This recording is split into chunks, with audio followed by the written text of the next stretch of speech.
Okay.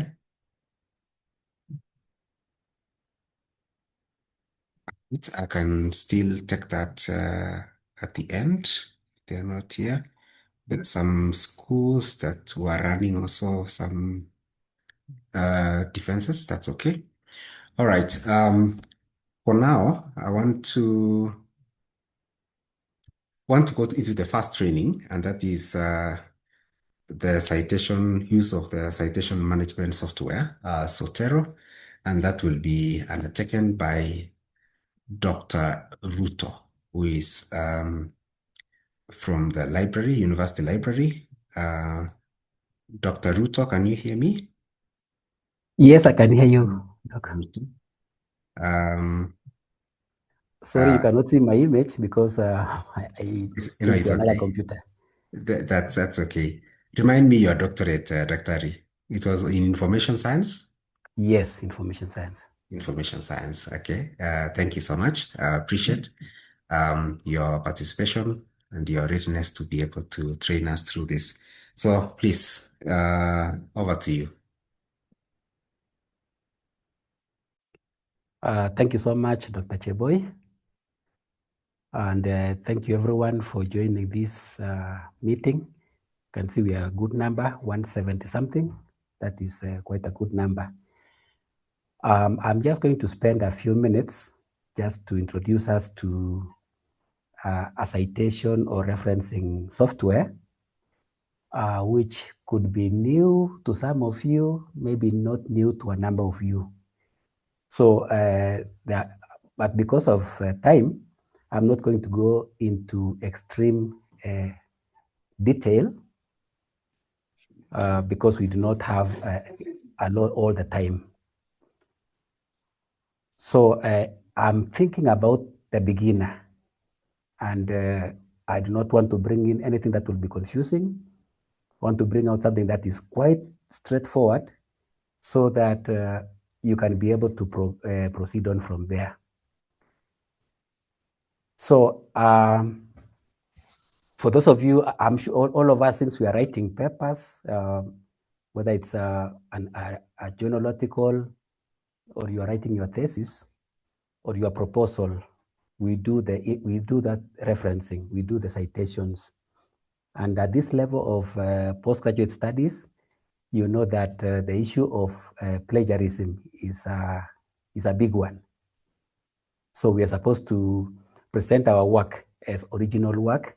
And where we have cited someone else, we always have to acknowledge that it's so and so. If you use the work of another person, we have to acknowledge the work of that person. So we've been having some sessions with some students about how to do the in-text citations and also the referencing. We do it manually and then just briefly show them Zotero. But I'm sure you are okay with the manual, at least how to write it. So and so said this, and then at the end of it all, you write a bibliography for a list of reference for that. We have all been doing that. Now, Zotero is just a software to make that work easier. And it's not the only one that you can use. I've seen a number of professionals use others like Mendeley, especially in the health sciences. They like Mendeley a lot. Although I think it's somehow there's some cost involved in it. There are others like EndNote, RefWorks, and others. So Zotero is a free software. It is open source, meaning it can be adjusted and developed, and it's free to download on the website. And it was started in 2006. It was developed in 2006 for a certain university, but it's now widely used worldwide. So I hope I have the rights to share the screen. Yes, you do. Thank you. Let me see. Here it's not allowing.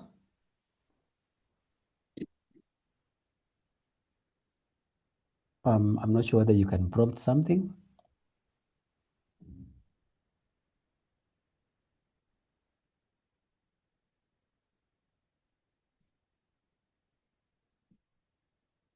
It's clear from my end. Are you able to see the button? Yes. And then, But the path for sharing is gray. It's not active. Let me see whether.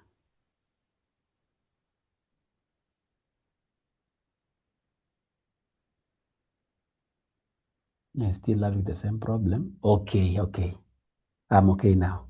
all right, very good. There's something that I had not pressed. All right. So confirm if you can be able to see my screen. Not yet. Looks like you unshared again. Ah,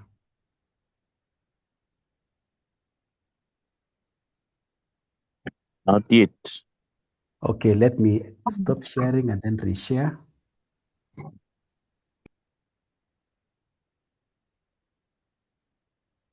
You shared the screen. You you shared the screen, not the document.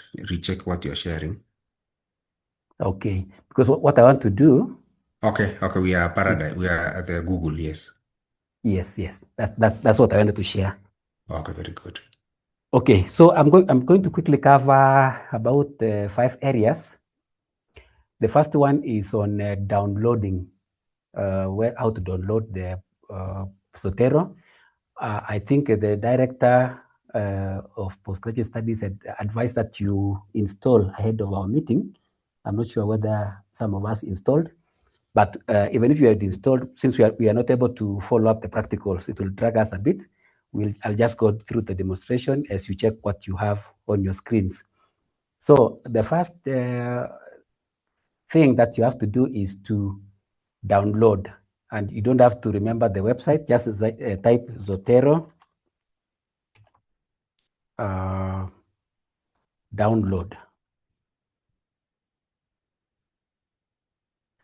And when you see the results, make sure that the website is zotero.org. You might find some results from like Softonic. You can see down here. That one will really give you a lot of problems with ads, and it's not the original source. So go to zotero.org. Then now, the reason why we are saying we download, I'll now show you exactly what you need to download. There are 3 elements or 3 items that you need to download from Zotero. The first one is the Zotero for your desktop, and that is the main program. This one is now the mother program. Number 2, you'll need to download something called Zotero Web Connector. They come together in the same website. I'll show you where it is. Those two, you find them together. You can see on this screen. We have on the left-hand side, you have the Zotero 9. On the right-hand side, you have the Zotero connector. So a third one, since you'll be doing much of your work in the Word format, you'll need a Word plugin. So it has been the practice that you also download the Word plugin, but in the recent past, it has not been that necessary, because when you install Zotero 9 and then Zotero connector, somehow Word picks it up automatically. So you'll just confirm that you have it in your Word document. But I'll show you where you check where to find it. So I've already installed mine.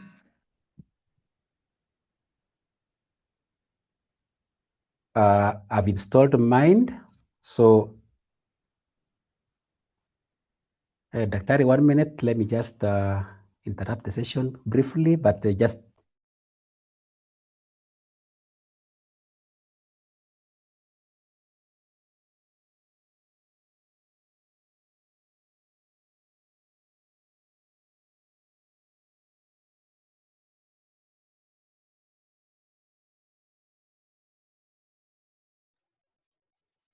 Okay, sorry about that. So once you have downloaded the Zotero for Windows and Zotero connector, you are good to go.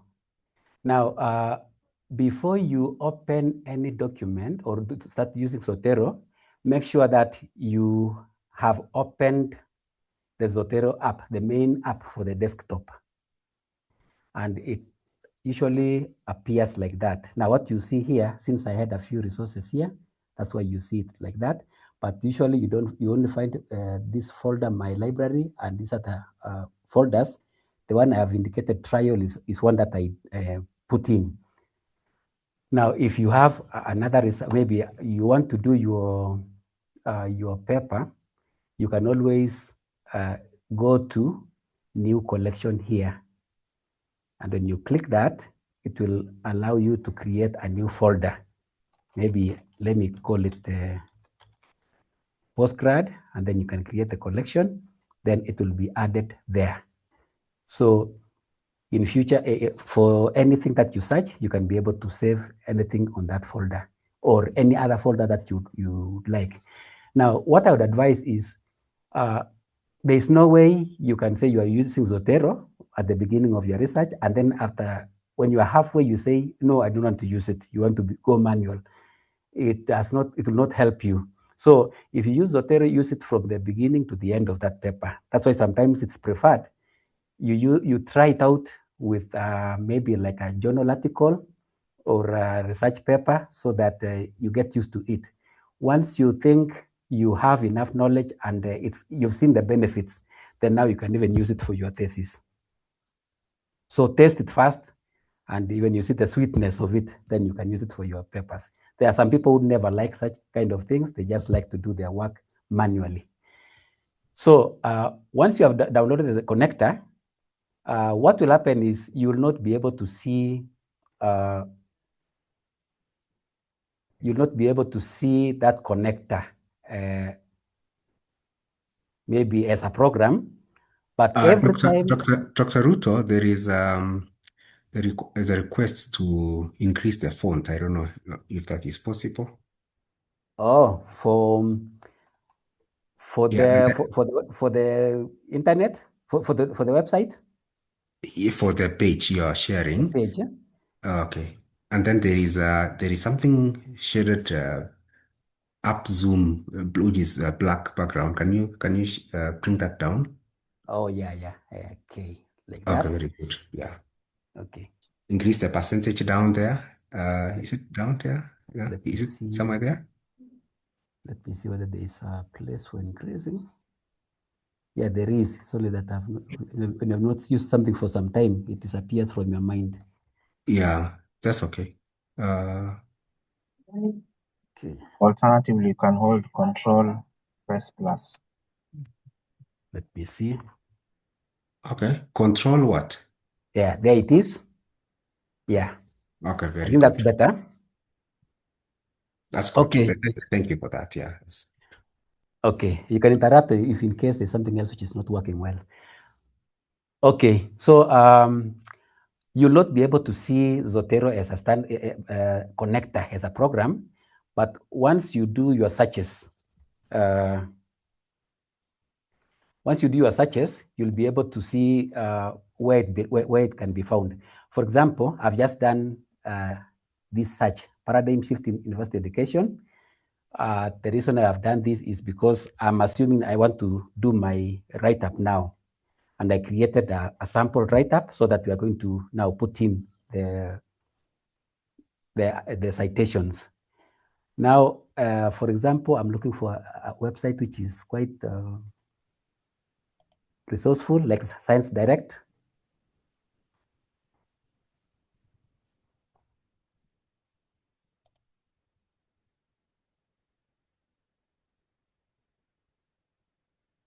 Okay, that's an article from Science Direct.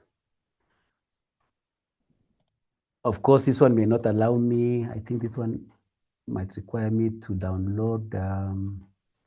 Yeah, this one is accessible. I can actually download it. And but if I just want to collect this, okay, once you have already downloaded, whether it's by HTML or PDF, when you look at the right-hand side there's an icon there, save to Zotero. So that's what comes up. That's now the extension, the connector. So this is the title is an evaluation of decision on paradigm shift. So if I just save to Zotero, you can see it gives me the prompting saving to. I would prefer to put it the same place where, now that's security again.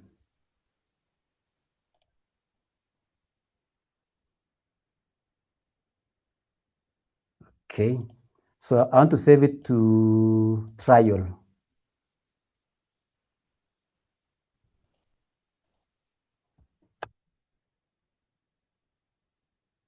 Okay.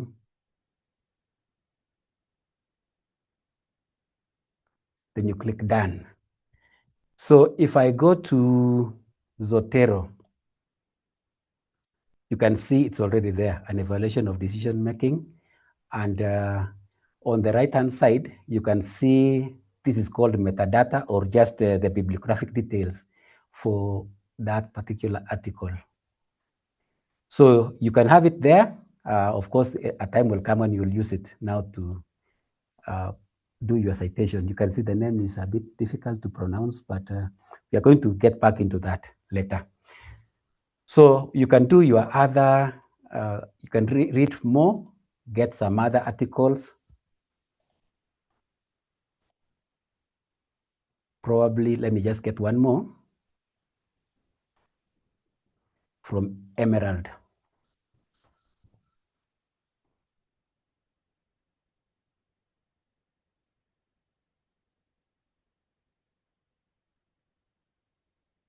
So this one, of course, requires access. It's a book chapter. Assuming I've been able to access it, this is just for demonstration purposes, but assuming I've been able to access, now I can even see the, yes, still Zotero is there, and it shows it's a book chapter. So I can click that and then say it's done. And it saves also in Zotero. Yes, there it is. Now, sometimes you want to enter, maybe you just have the, if you have the DOI, I think by now probably you know what a DOI is, the unique identifier. You don't have the, maybe you don't have the specific, you have not accessed the specific resource, but you want to include it, or you want to open it and include it in your reference. What you can do is you can just copy the DOI and then go to Zotero here, the main Zotero, and you can add the item here. There's a place for add items by identifier. So you can use ISBN if you have the ISBN for the number, ISSN for the serial, if at all it's applicable, DOIs, PMID for those who are accessing PubMed, and there are others which apply to different professions like ADS for physicists and I think astronomers. So you can just copy the DOI and paste it here, and it's going to bring the details from the internet and put it there. Now, this is just when you are doing the searches here and there. I'll just give you an example on, let me see. Yes, let me just, I can just do an example. For example,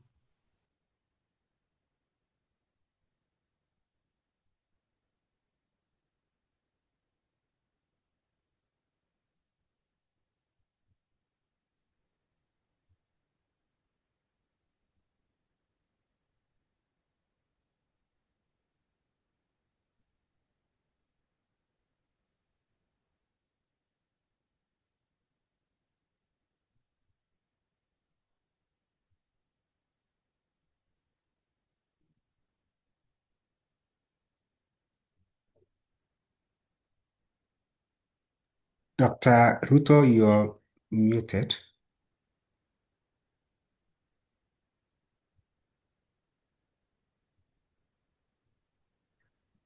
sorry, did you miss a lot? Because I No, I think it was you copying the DOI we could see, but the explanation okay. was missing. Please go back Okay. there.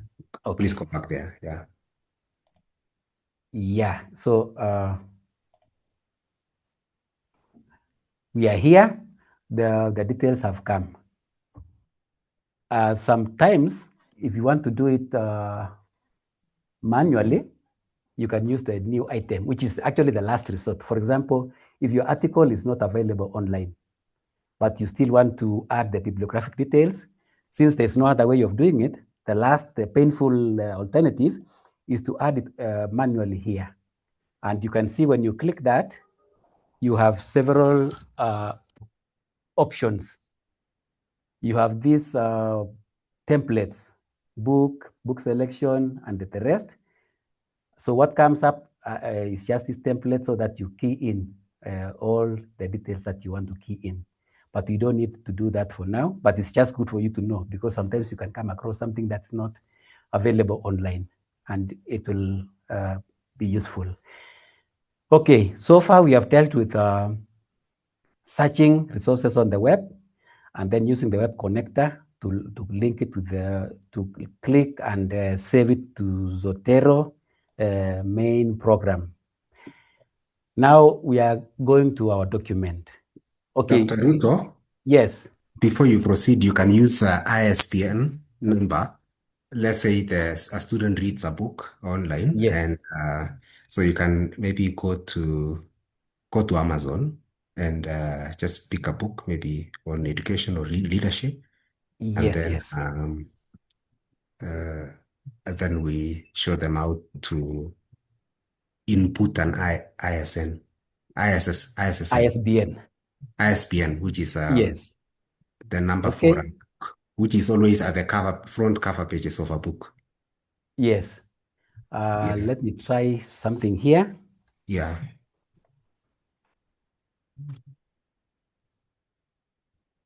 Maybe microbiology. And here we have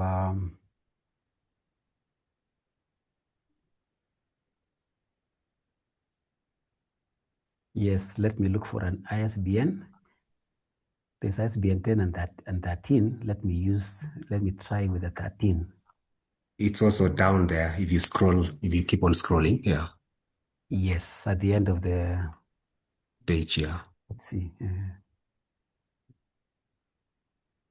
It's okay. Just proceed. Yeah, down here, it's here. Yeah, that's an alternative place. So if we go back to Zotero and we use that,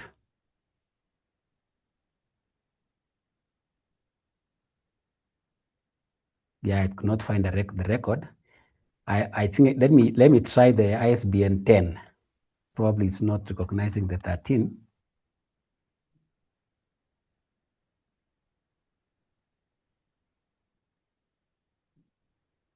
Did I lose the page or something? Oh yeah, there we are.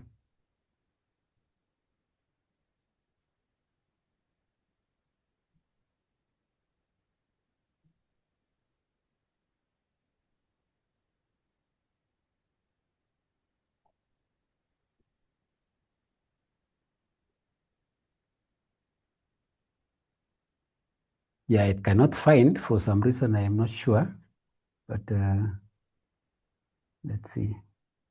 And there's no choice for the format here. Okay. Another way is to ensure that there is no space. Let's see.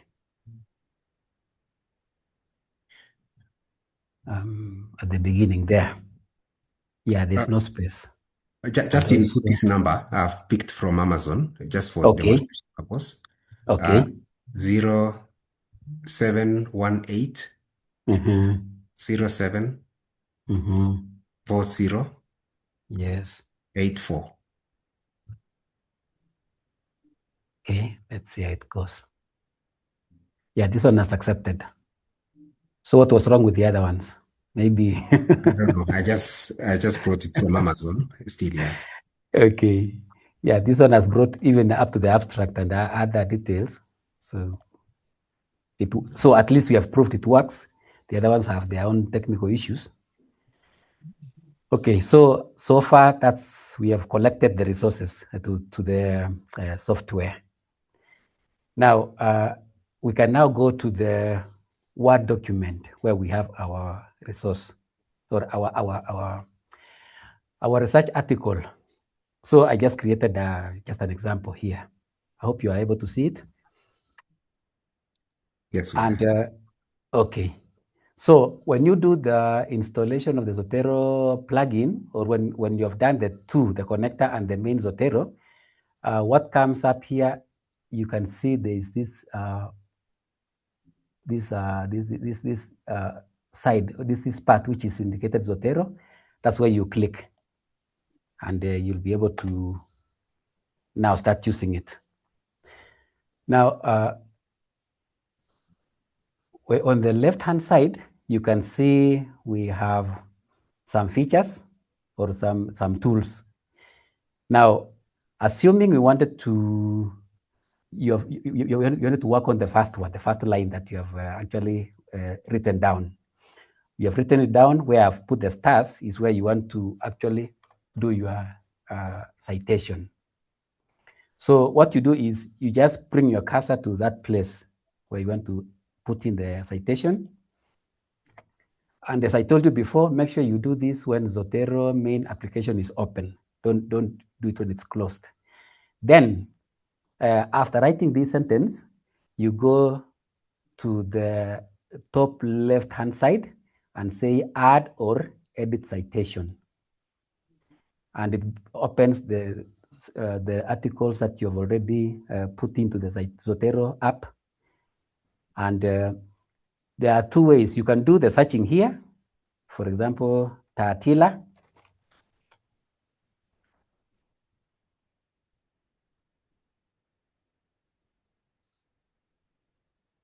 Not bringing the order.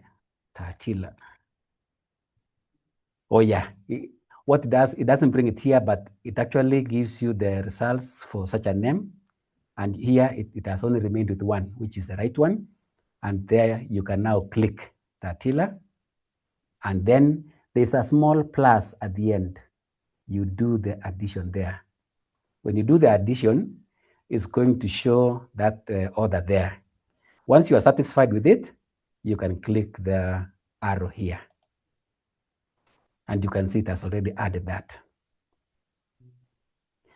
Now, sometimes you want, I'm sure all of us are familiar with this. Now, you might want to add more than one order. For example, at the end of the, let me just use the last line. The paradigm shifts may happen up to the end here. Maybe you want to use more than one order. You can still go back to add and then select out of this, maybe select the article that you wanted to add or the right article. Select it. You can see it's already up here. It's already up here. But before you do the tick, you click the tick here. Choose the other order who maybe contributed the same idea. Maybe this one, you click that one, and then put in the plus here. Now you can see the two of them have been highlighted. Then now you can click the tick. So you can see it's already adding the two of them with a semicolon dividing them. That's followed the APS 7 by actually having the brackets and the alphabetical order of the other names. Yes, so that's how you'll do it. Now, there's another third way of putting in the citation. Now you can see the beginning of the second paragraph. It says, according to, so that means it's now going to be part of the sentence. So how do you insert that? So here what you do is, it's a bit clumsy. I don't seem to like it because you actually you manually add the first name of the author for that particular article. For example, if it is Agyei, the first one we have here, so you do the Agyei. And then from there, you add citation. Again, I'm just trying to see where it is. Again is here. So you add citation here. So you can see again comes up here. But instead of ticking of clicking the tick immediately, click on this name here, and you can see it gives you some options here where you can actually, then you actually choose the omit order here, and then it's done. And then now you can accept it. So you can see it says according to AGAE and then brackets 2023, but I didn't put in the brackets manually, it was put in automatically. Well, you'll see AGAE will still appear in the references at the end. Probably I can do the last example. Since we have already, I think we have already done some situational examples, I'll just do the last one just for us to be used to it. And then at the end of it all, we'll go to the creation of the references. So assuming I'd already searched this, I found this to be important. You click this, add again, and then click the tick, and it adds there. So I have a typical paper. If I'm done with my paper, or I'm still doing my paper, you don't have to finish your paper before you actually write, have the references, the reference listed. And whenever I have some sessions with some students, sometimes I ask the question, what's the difference between a bibliography and a reference? Because what you are going to do now is have a reference, not a bibliography. Well, the only difference is a bibliography is more comprehensive, including the resources you have consulted and maybe you have not cited, and even the ones which are relevant to that work. But for references, you only deal with those resources that you have cited in your work. So if you want to generate the references, what you do is you first of all do write the title manually. This one, there's no shortcut. And then do it in your, I don't know that it's in small letters or capital, but okay, for the purpose of demonstration, let's have it in capital. And then just at the right place where you want to start your references, you put the cursor there. Then you go back to add or edit bibliography. That is now the second tool on your left-hand side of the Word document. And when you click that, you can see it automatically creates those references that you have used. I think we used 1, 2, 3, 4, 5 books. These ones are 1, 2, 3, 4, 5. These ones are 5. Exactly what we had here. The common question here is, you can see, okay, you can see, of course, Zotero has already arranged alphabetically and done the indenting and everything else. But should you check on it and realize there's something that is not quite right, of course, you can actually correct it from the Zotero from here. Just keep on checking whatever is here in case there's unnecessary detail somewhere. You can always edit from there. Otherwise, once you have it here, whatever you edited there will come here. Or whatever you have not edited, the way it has just generated is produced here. There's also, when you're doing the add or bibliography, there's there's a feature I'm trying to look for. Okay, this one cannot add, of course, because it has already done that. There's a place for document. Okay, there's something that you'll realize here. The fonts, they don't seem to be matching with the fonts of your document. It's because Zotero uses the default settings of the Word document. So whatever was set here was for this, whatever you see here. So if you want to correct that, click Home in the Word document and go to Styles.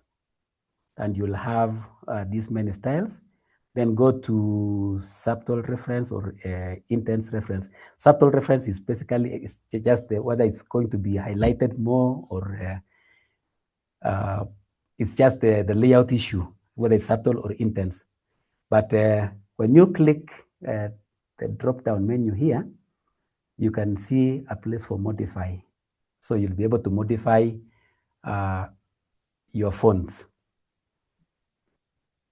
So here you can just have it as Times New Roman and have your font maybe 12 and then click OK. Let's see.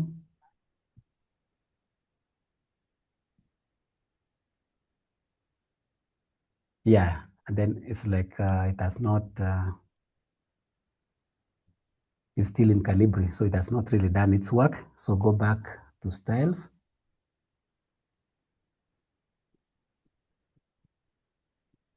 Yes, I think we went to the wrong place. Go to bibliography, not the reference, bibliography. And there you do the modification. Then you'll have it as Times New Roman. Then you can have it as 11 or 12. Then click OK. Yeah, now you can see it has already changed.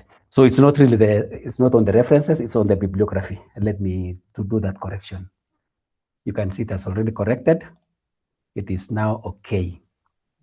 Now the common question is, maybe you're using APA 6th edition when you started your work, and the university changed to APA 7th edition. Or in due course, after you've done your work, the university changes the referencing styles to MLA or Chicago. What are you going to do?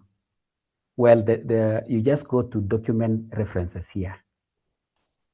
And while we are here, you can see there are all these styles listed here, different citation styles. Now, something I want to, of course, you select the right one, like the APA style 7th edition. But what I want you to take note is that there's something here down here called automatically update citations. So when it is checked, it means while you are doing your work and you are adding citations, the document will automatically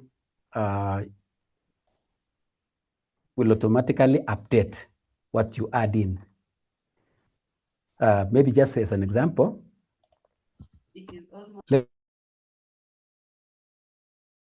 enter something here. I think my time is up, so let me just conclude.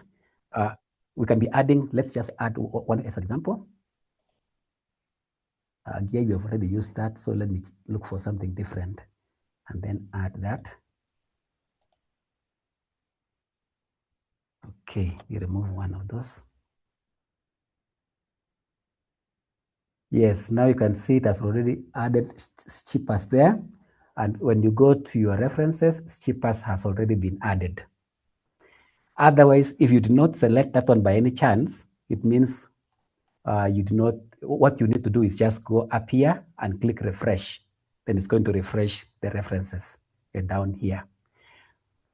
There's just as a word of caution, there's a tool here, or there's a feature here indicated unlinked citations. Now, don't use this feature right now. The only time maybe this feature might be handy is, for example, if you have done a journal article and probably the publisher would want you to unlink so that it doesn't maybe clash with some other software. That is the last thing that you'll ever do. But when you do the unlinking, make sure that you have save it as a copy so that you don't interfere with the original. You might need it because once you have unlinked, there's no way you can link it again. So you can just save it as something else, then you can unlink from there, and then from there you can be able to submit your article as per what is required. I think there's something else I wanted to mention, but I've forgotten. I hope I'll be able to remember when we ask the questions. But anytime that you have done something, you don't see it happening exactly, what you do is just refresh, including a web page, in case you have opened it and then you don't see the update on Zotero, just do the refreshing. I'm not sure whether there's any refresh here.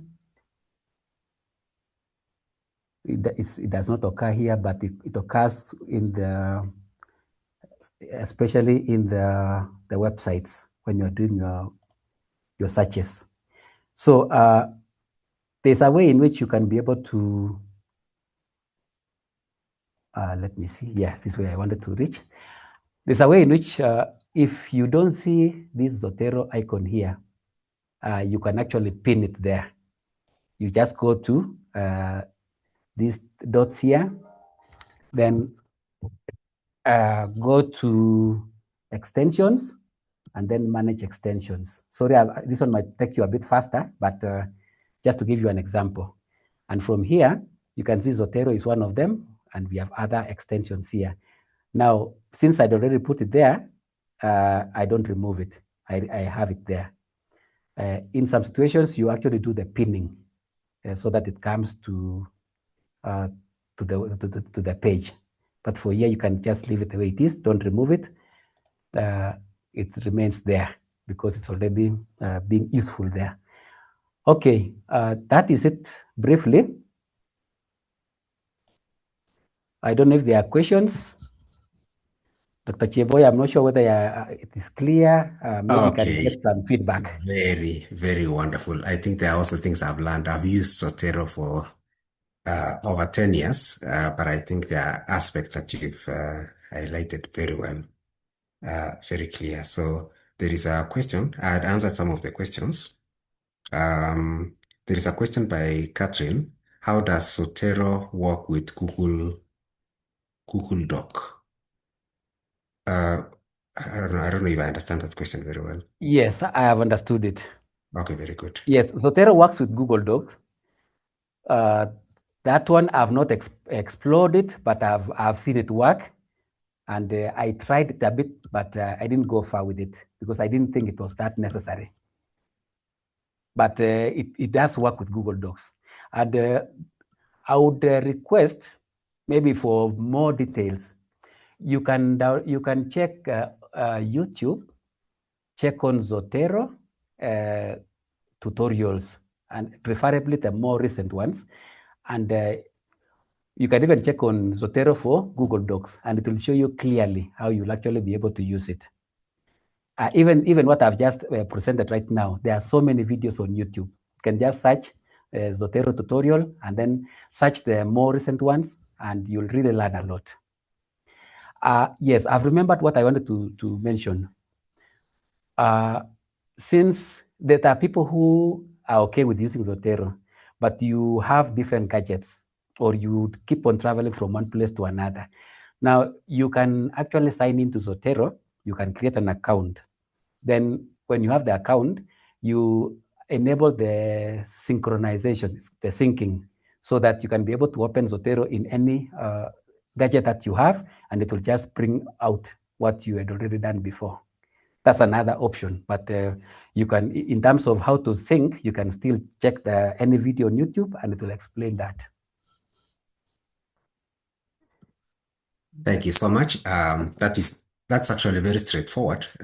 Even in the website, there's a place you register with your email, username, and it's able to, you can log in from any of your gadgets and still get your sources as you build up your sources.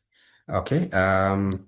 Yeah, I think there's an issue on recording. What we'll do is we will upload this on the web page for IPGS. So it will be put into that page, the link, and we'll be populating that section with many trainings so that it will be a reference not just for now, but also in the future. Okay, is there any final one? How about citing from organizations like WHO or like a policy document or report? The principle is the same. You just click the Zotero to extract the bibliographic details, and it will present the same way. Exactly. In the add-on, you use the add-on. Yes, the extension. On the browser, the extension on the browser. Yes. It will just save straight to the file. And you And can you don't actually like the way build it the has whole presented? file for your document, Yes. for your research, yeah. It works with Google.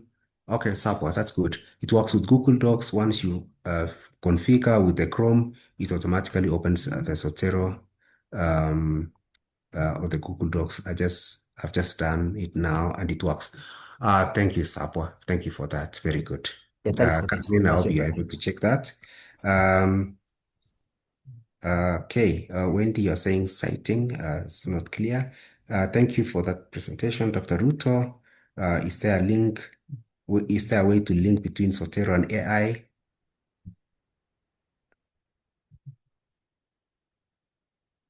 I haven't seen that link so far. Okay. But you can be able to. Sorry, there's also a way of migrating data from maybe Mendeley to Zotero. There's also a procedure for that. Okay. We may not And deal then, with it at this point. Yeah. then somebody has asked whether what if you are halfway? It's the same way we were saying. You either do it you either automate or go manual. So you cannot have some of them have. It will be a bit problematic. Yeah, and in view here we have the idea of thesis and dissertation, right? So it is always one format to the end. So once you automate, it's able to pick every reference that without you going manually. Okay, good. Thank you for presentation. One of the case where I have developed a proposal already. Gilbert, is it something, have you used another citation management software or is it manual? Because if it is manual, you need to go back and automate everything. It was manual. Yeah. Dr. Ruto? Yes, you can. If it's okay doing it manually, you can just go on with the manual presentation. But if you want to automate, pardon? I wanted to change to Zotero now. If your journey has not gone too far. I'm already in the proposal, develop proposal. Yeah, because with the proposal, yeah, the references are fairly many. So it will take you back. But when you do your thesis, ultimately, it will still simplify your work. Exactly. That's true. So maybe you can suffer for a few minutes and then you'll be okay. So what if you completed your proposal and reference that you have done manually? Yeah, what the reason we are doing this training is we want to move away from manual things. There are good tools as we've seen. These tools have been here for decades now, and we've seen students still do manual. So if it is possible to migrate, we'll really advise because this is something that makes work very easy. If you understand it, if you replay these videos later, you realize that it makes life easy. You don't need to type every citation and miss it. Although the software might have few errors and here, but it's something you'll just glance your eyes through to see that everything is okay, but the machine does the work for you. So that is the reason why we have this, and that organization, that automation within your work, you don't need to worry what have you used there, where is that reference you had cited sometimes past. It will all be managed in one place. Okay. I think that does Zotero referencing reduce AI? Okay. What's that question? No. This is just for managing software. And when we talk about AI shortly, we will omit the sections on the bibliography and references so that it does not compute on that. Okay. Is there a way recording? Elias, we've mentioned that we'll be able to give you upload the recording on the IPGS website at the Kabarak main website. Okay, good. I think we'll be able to do that. This is a Friday. We'll do it next week. It has to be put into YouTube for the university and then to be hyperlinked in that website webpage. All right, thank you so much. Let's clap for Dr. Daniel Ruto.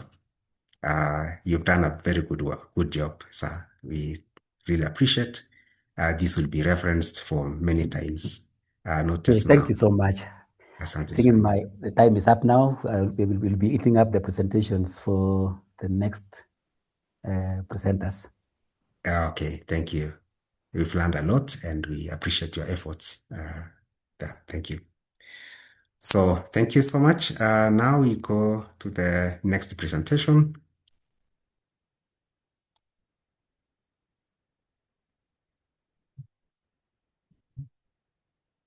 Okay.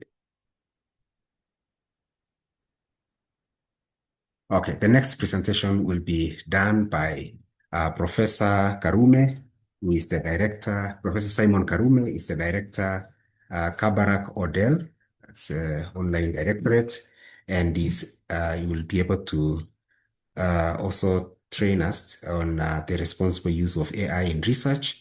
And then also within that presentation, we'll also feature the use of Trilbit software, which the university has subscribed to. So thank you. Professor Karume, if you can hear me, please take it on. Yes, I can hear you. I hope my video is clear. I know most of our students here are fully online. They don't know us. But if there is a lot of light, allow me to just put on. Is it too shiny? No, I think it is okay. Fine. Okay. Thank you. Thank you so much. I'm Professor Simon Karume. I'll be presenting on responsible use of AI, and within that, we have Johanna Kirui, who will also show you how to check your work using Drillbit. We have subscribed to a number of tools that we should actually allow you to use so that you don't give fabricated work or work that will not pass the test of the examination. I usually say that our interest is usually to ensure that our students are well taken care of. So let me just go to the presentation, just 1 minute.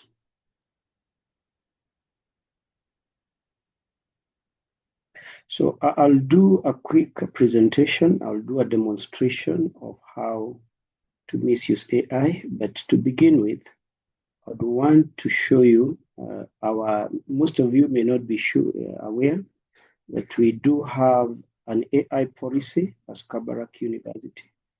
And I would like, first of all, to have a quick look at our AI policy, what it says, a very quick one, and then I will go to the presentation. So for your information, Kabarak University has an AI policy that allows you to use AI, but responsibly. All our policies are on the... So this is our AI policy that is already in place. There are a number of things in this AI policy that I may highlight. It's already approved by our governing council for use. Therefore, you can use it. We have the section on acceptable use of AI. This is what I'll be talking about. So we are talking about acceptable use, not failure to use. So we are allowing use of AI, but responsibly, including staff. We use AI to verify whatever content we are teaching so that we don't teach outdated content. So I think I don't want to go through that. Out of this AI policy, we have an AI use committee of which I am a member. And one of the things we have come up with, and I'll be sharing in this presentation, is an AI an AI use framework that I'll be circulating later for the university to use. So let's go to the presentation and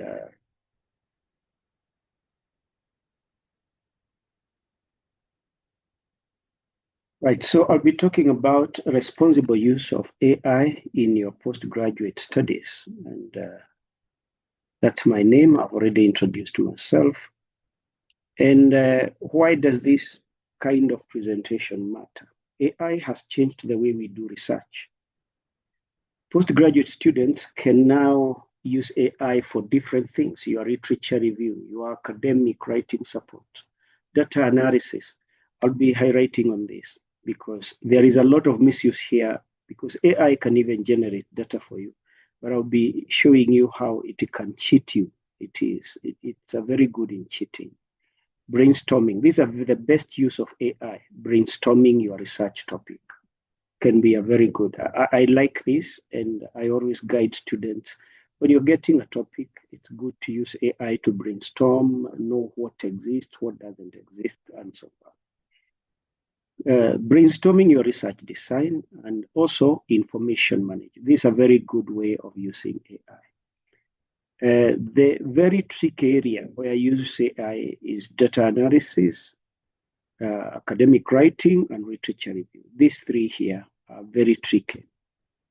So, but AI can accelerate your research, but notice it can also fabricate information, and we will demonstrate that.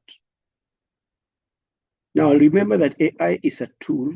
It's not a researcher for you.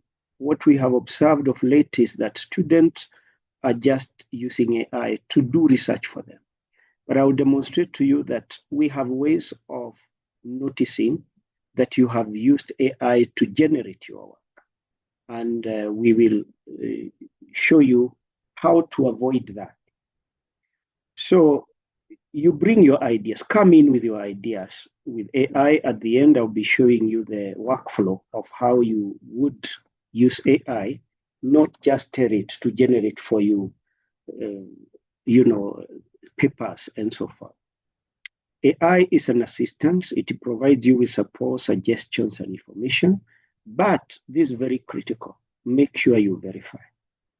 So AI should support your learning, enhance your research, improve efficiency, and help you think deeper.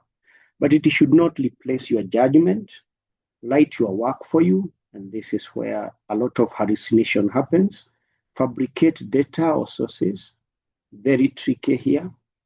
I have done this experiment. I was doing a paper on AI hallucination. There's a student of mine working on that.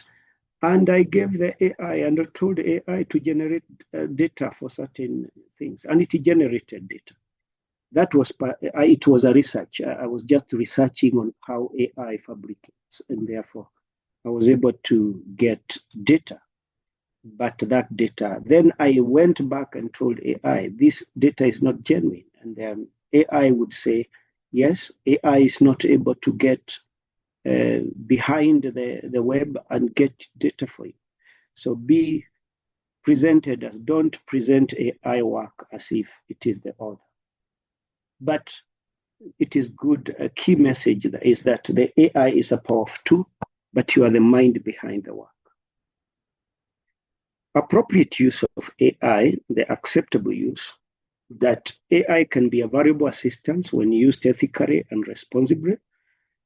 I said I like this, brainstorming research topics. It's one of my best way of using AI. Whenever I have a juicy topic I want to write on, I brainstorm on that idea using AI, and then I look at what exists and then bring in my ideas. Now, creating study notes, sometimes we use them like that. Curating, actually, not necessarily creating, but curating, even curating your literature review. Also explaining difficult concept, assisting with coding. This is one area where AI can assist you very well. Improving grammar and structure, it can help you that, and generating search keywords. But there is inappropriate use or unacceptable use. These are the actions that violate academic integrity and can lead to serious consequences, including, and I want to show you one. I like demonstrating this because it's a good thing to know that things can happen, especially when you publish something that is AI generated and you are sending it out to the journal papers. I want to get the article, then we can. There is this case here that really fascinated me, and I like using it with the students just to show them how serious it is. AI, for you to fabricate data with AI. University of Hong Kong professor stepped down from associated deanship after AI generated reference scandal. Now, this is not something new. It has happened. This was a professor who did not verify their students' work, and this work went out for publication. It was a huge scandal. And therefore, this professor had just to resign. I want you to look at AI-generated references. We're going to be there. So that is a very bad way of using AI, especially when you tell AI to generate for you references.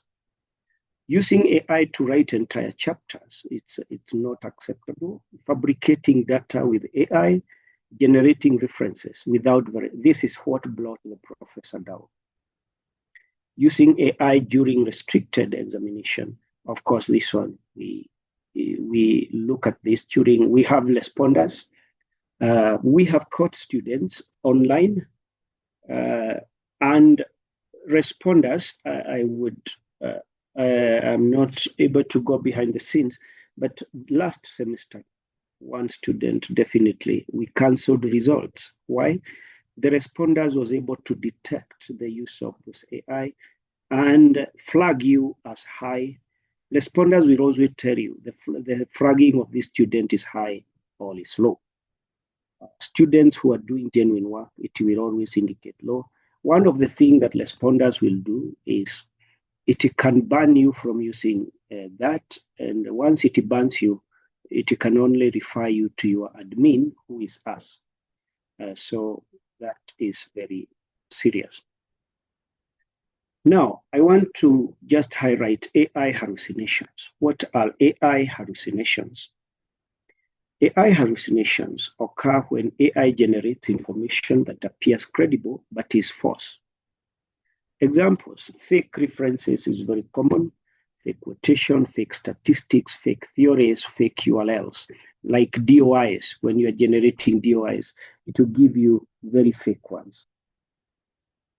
So this is an example, for example. Somebody does a research and get that, but when you search that reference, it does not exist, it is not real, it's not accurate. The warning here is that do not trust AI completely. Always verify all your references.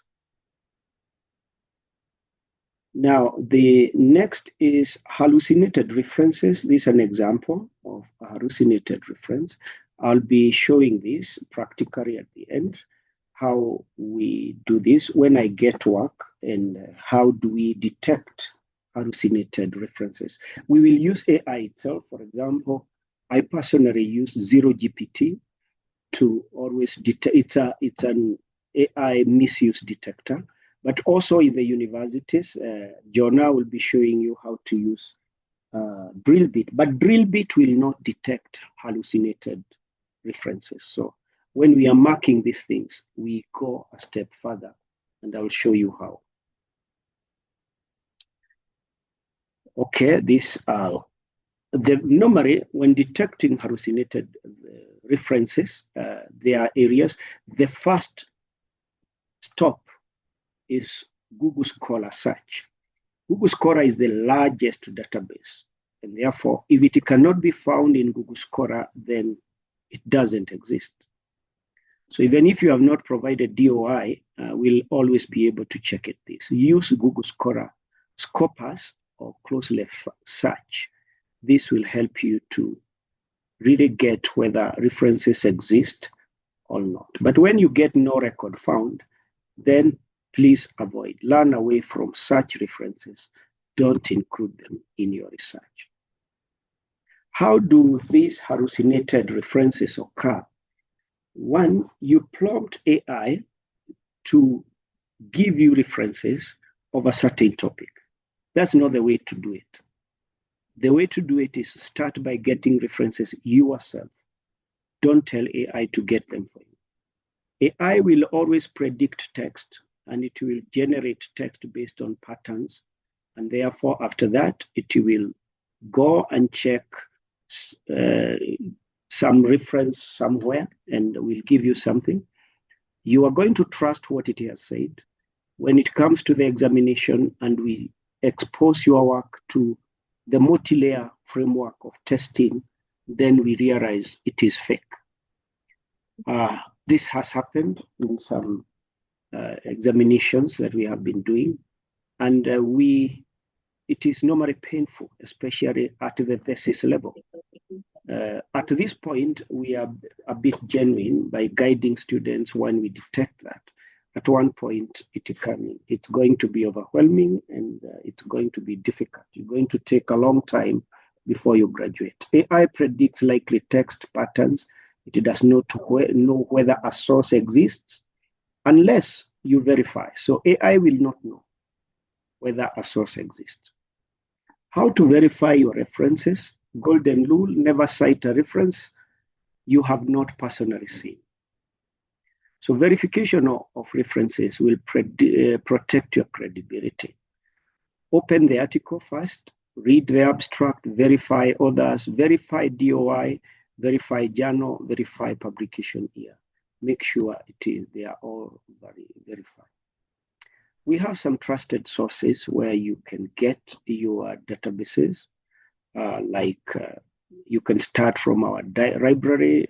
I think you've just been guided, and using our offline, off-campus library access, you can access our library, but then you can also use these other libraries, research databases, depending on which research you are doing.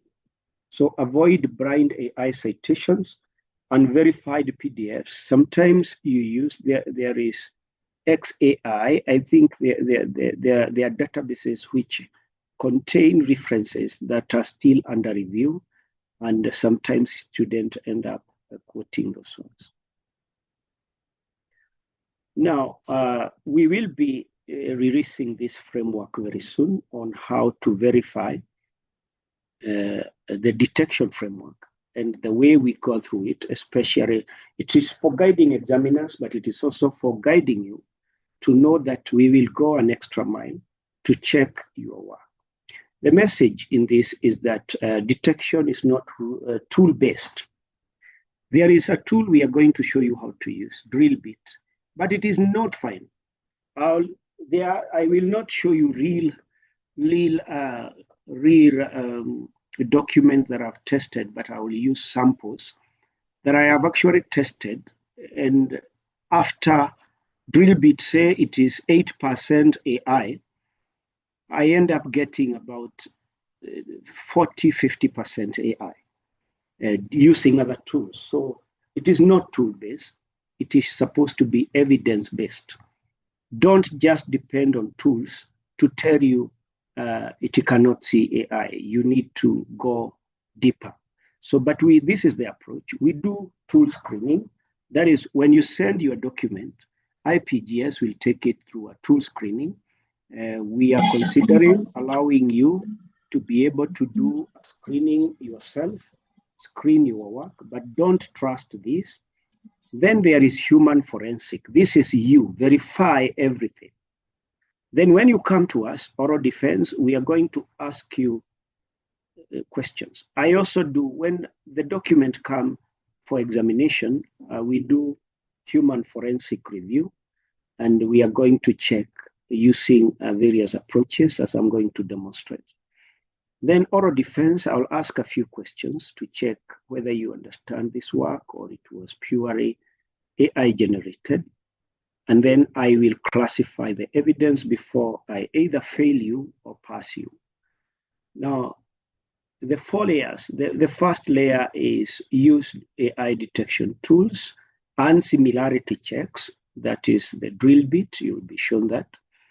Human forensic, you are the expert in your field. Before it comes to me, because I cannot mark work for educationists, I will mark IT work. Educationists will check, do their own human forensic. Do human forensic before it comes to us. Then oral defense is where we check, and then evidence. All evidence is weighed and classified as AI misuse, minor misuse, significant misuse. The purpose is to ensure fair, consistent, and transparent outcome. Of course, oral defense is a very important examination where we check whether you understand what you actually did. The lead flags in AI misuse, these signs may indicate AI overused work, and these are the signs we check. 1, generic lighting. Content is vague, broad, lacks originality or depth. No local context. Sometimes you look at AI-generated work, it doesn't provide, normally like when you're doing your literature review or even background study, we expect that the entire background study should have a global perspective, a regional perspective, a local perspective, and then a national perspective. It's like this work, what is the global perspective of what I'm doing? Regionally, what is it, does it say about Africa? Locally, within East Africa and within the nation, what are we doing in Kenya? So looking at that, it's normally a triangle where you begin with the large foundation as you narrow down to a local context. Fake references, very common. This is very common. Contradictory arguments and inability to explain methodology, perfect but shallow writing.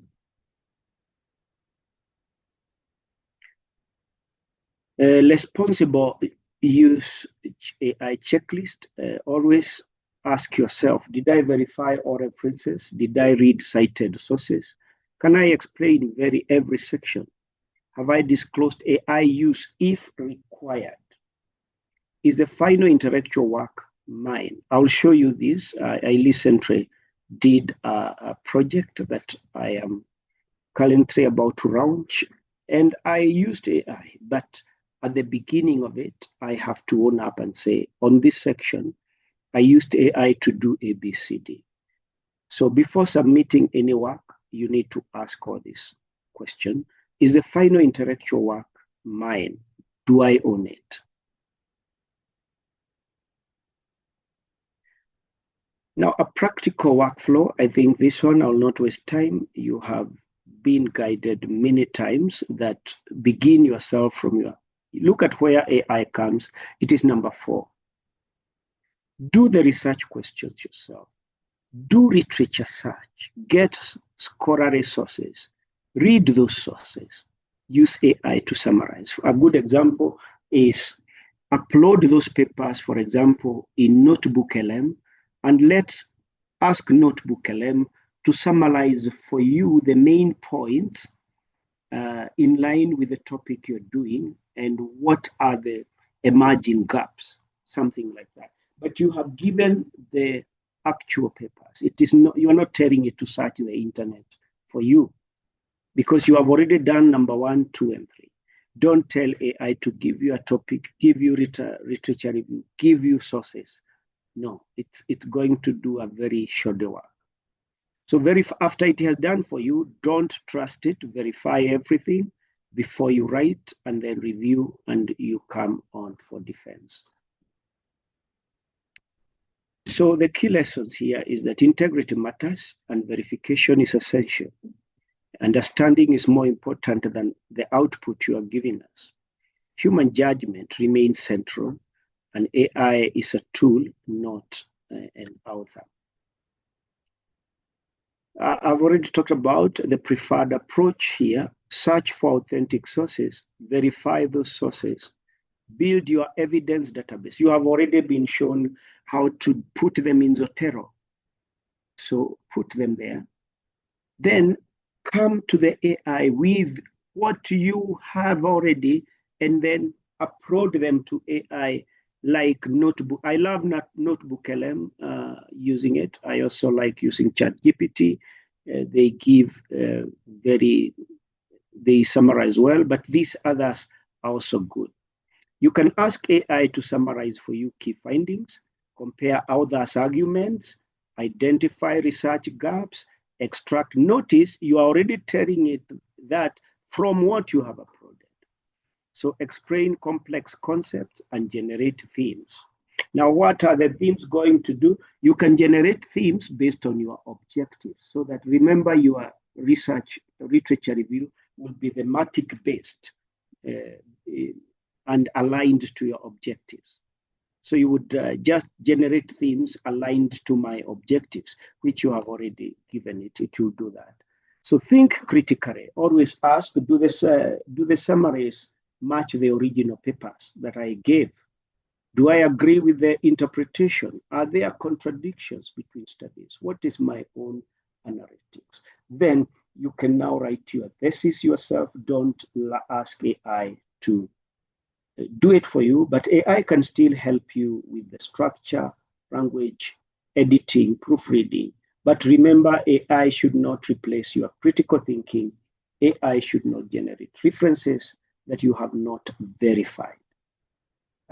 So that is the recommended use. Now, I'll show this, the research.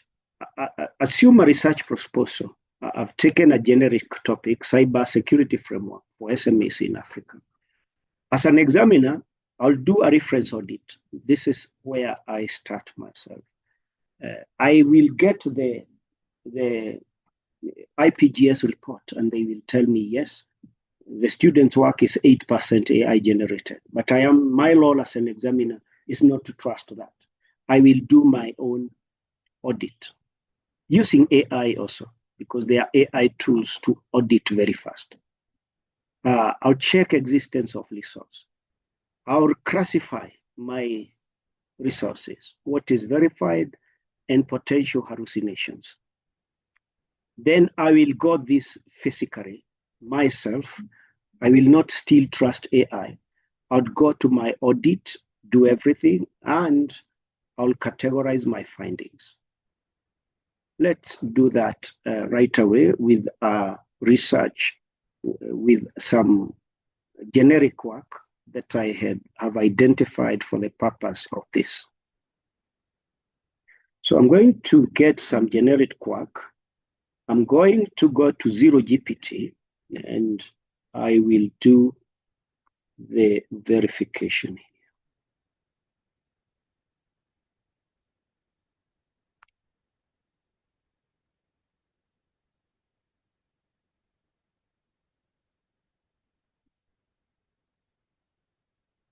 Right, so let me check this here.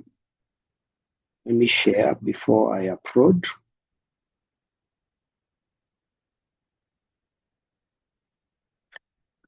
I'll do prompt engineering for that and what I exactly want.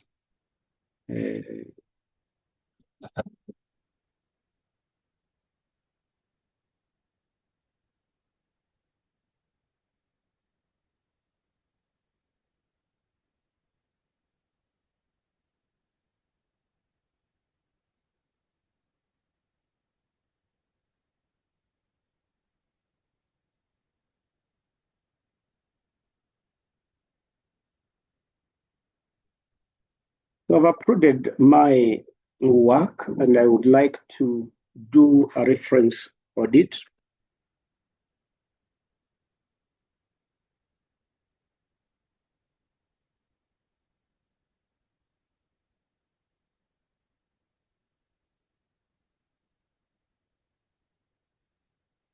identify suspicious references, likely hallucinations,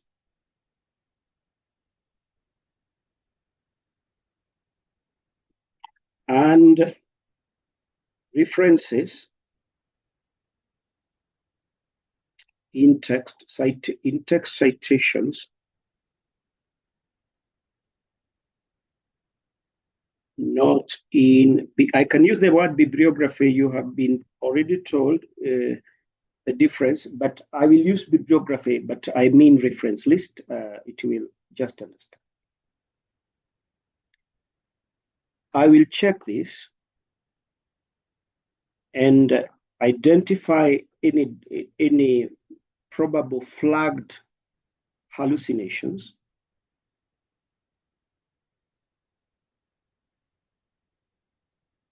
And then do a forensic audit myself. I'll not trust what it tells me. Taking too long to read.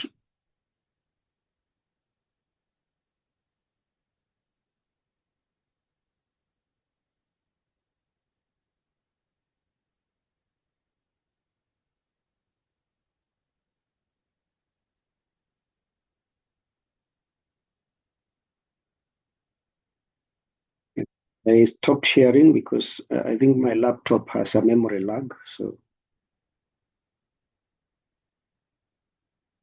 now this is the finding, but then this is not the final check.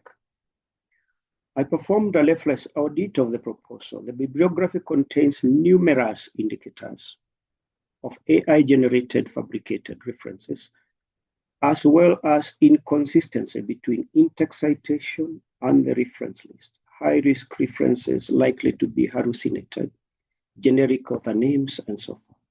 Very suspicious. I'm going to go to the reference section of the work, but they are saying this, the number, the journal volume issue on the page number, DOI do not exist, incomplete citation, generic. So I will check this one by one because they are given. So we are doing a lot of work to check this kind of work.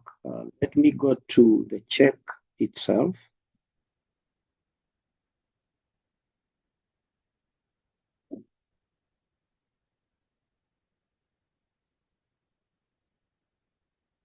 Then I go to the student's work and start checking manually, highlighting what I have been told. I'll just click on one.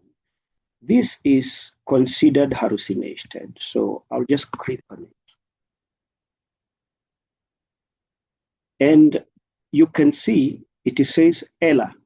There is no such DOI. That is a hallucinated reference. It shows clearly this student asked AI to do the work for them. So allow me 1 minute.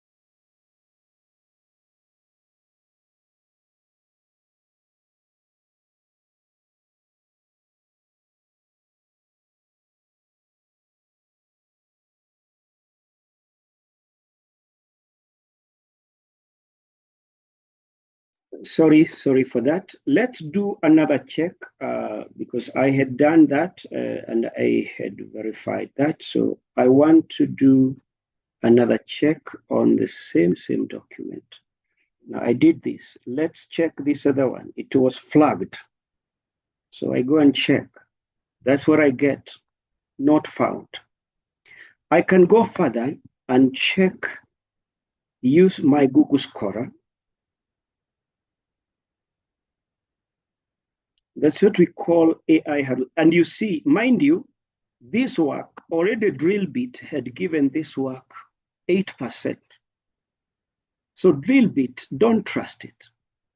There's a lot of work that should go into this. So I want to say, let me check whether maybe AI is cheating me.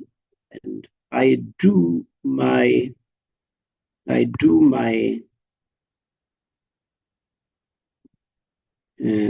have several.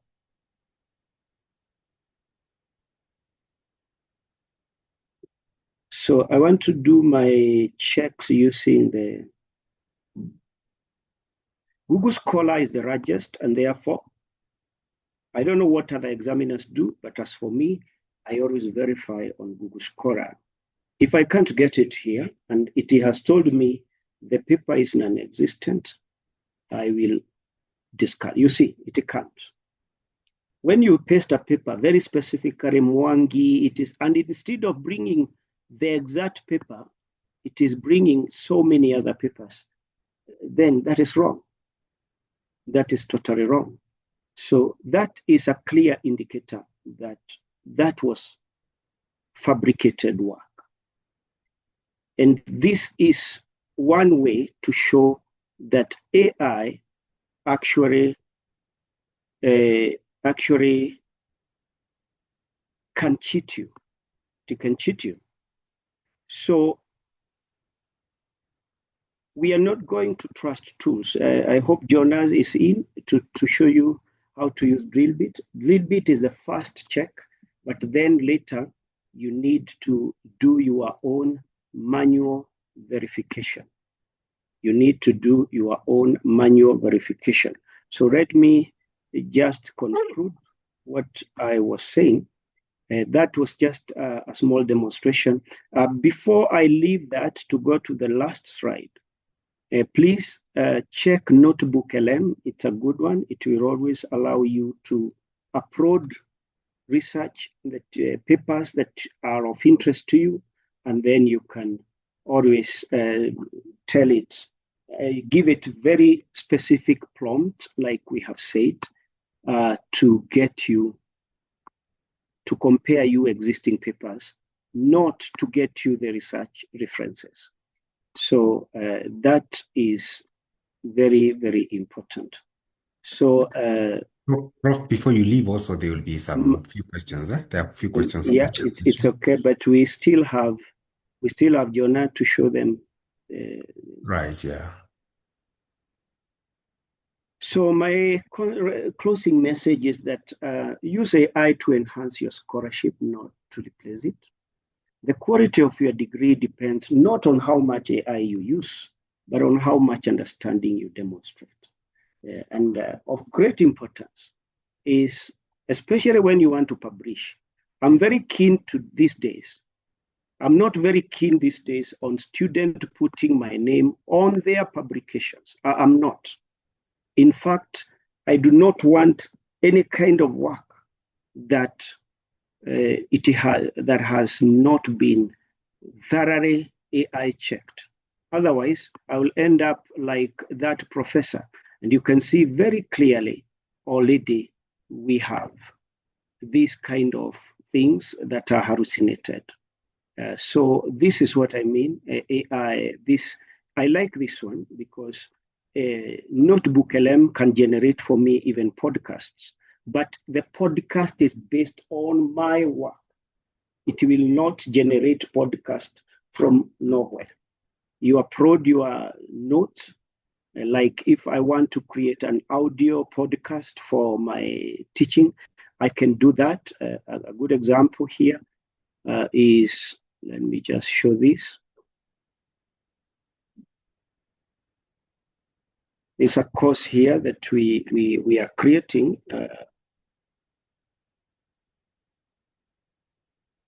And we have done some podcast for this course, but they are podcast generated by AI, and we own up and say the content is based on notes that are all our own work, not generally from AI.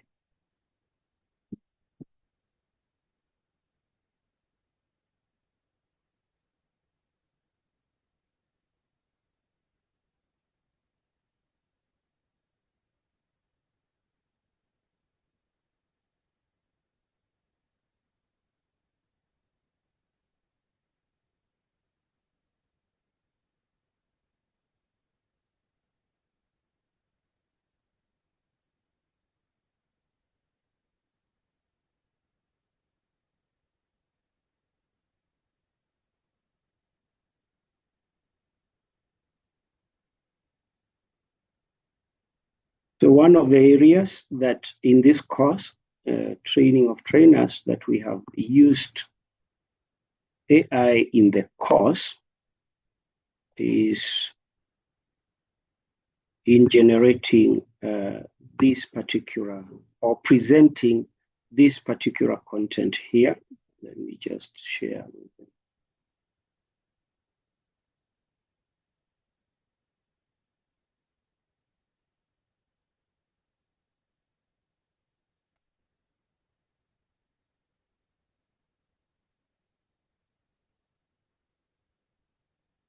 This podcast is based on content developed by Professor Simon Mina Karumi, designer of the Kabarak University Digital Pedagogy Micro-Credential course, and is presented using AI-generated narration.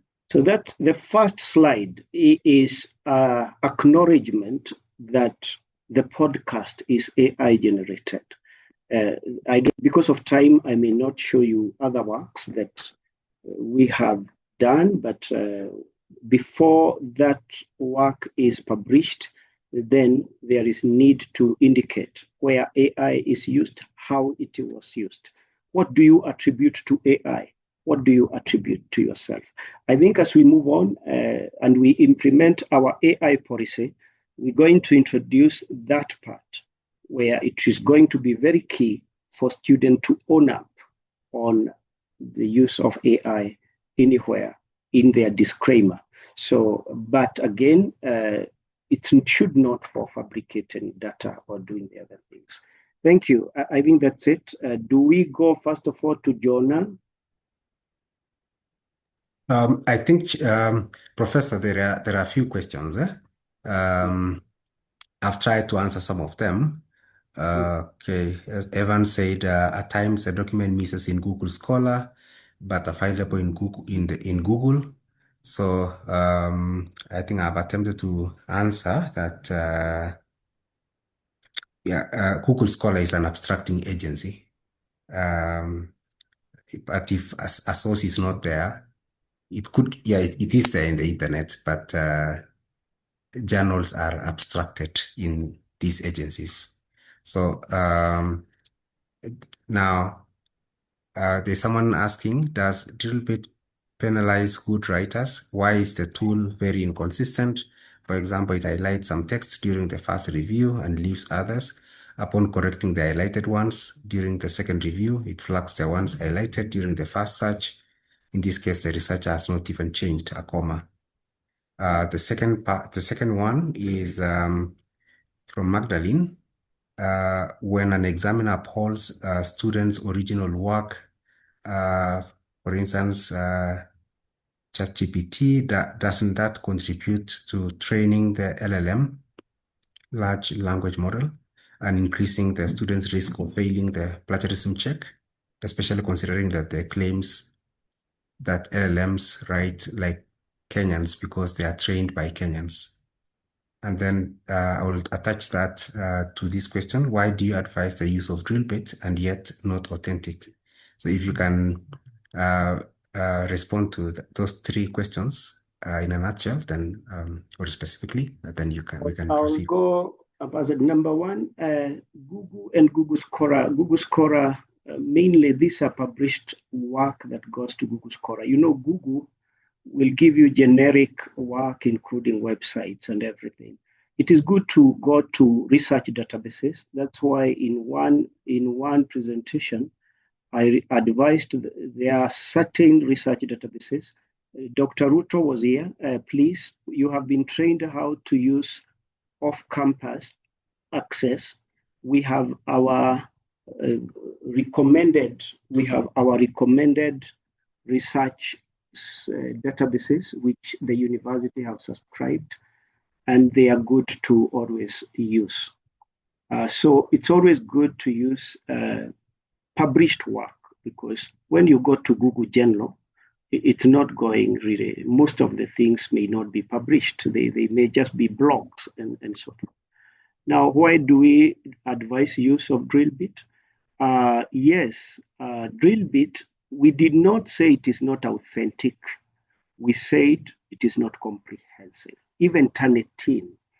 That is why, even when I check my work, I will always go to the human aspect, verify it myself. For example, when I'm verifying DOIs from a student's work, I'm doing my human check, because AI can cheat. So there is always the human element, both in the student writing. I mean, there should always be the human element, both for the students who are doing their work and us, the examiners. When we don't look at this work critically, then it becomes difficult to check and advise the student accordingly. When DOIs are obviously not there, the judgment is that then somebody must have gotten the reference from somewhere. So we are not saying it is not recommended. Drillbit is okay, Turnitin is okay, but you don't trust them. Remember my presentation, I said, AI checking is not tool-based. You can use the tools, that's the first starting, but at the end of it, do your human verification. Can you remind me the other one that is critical?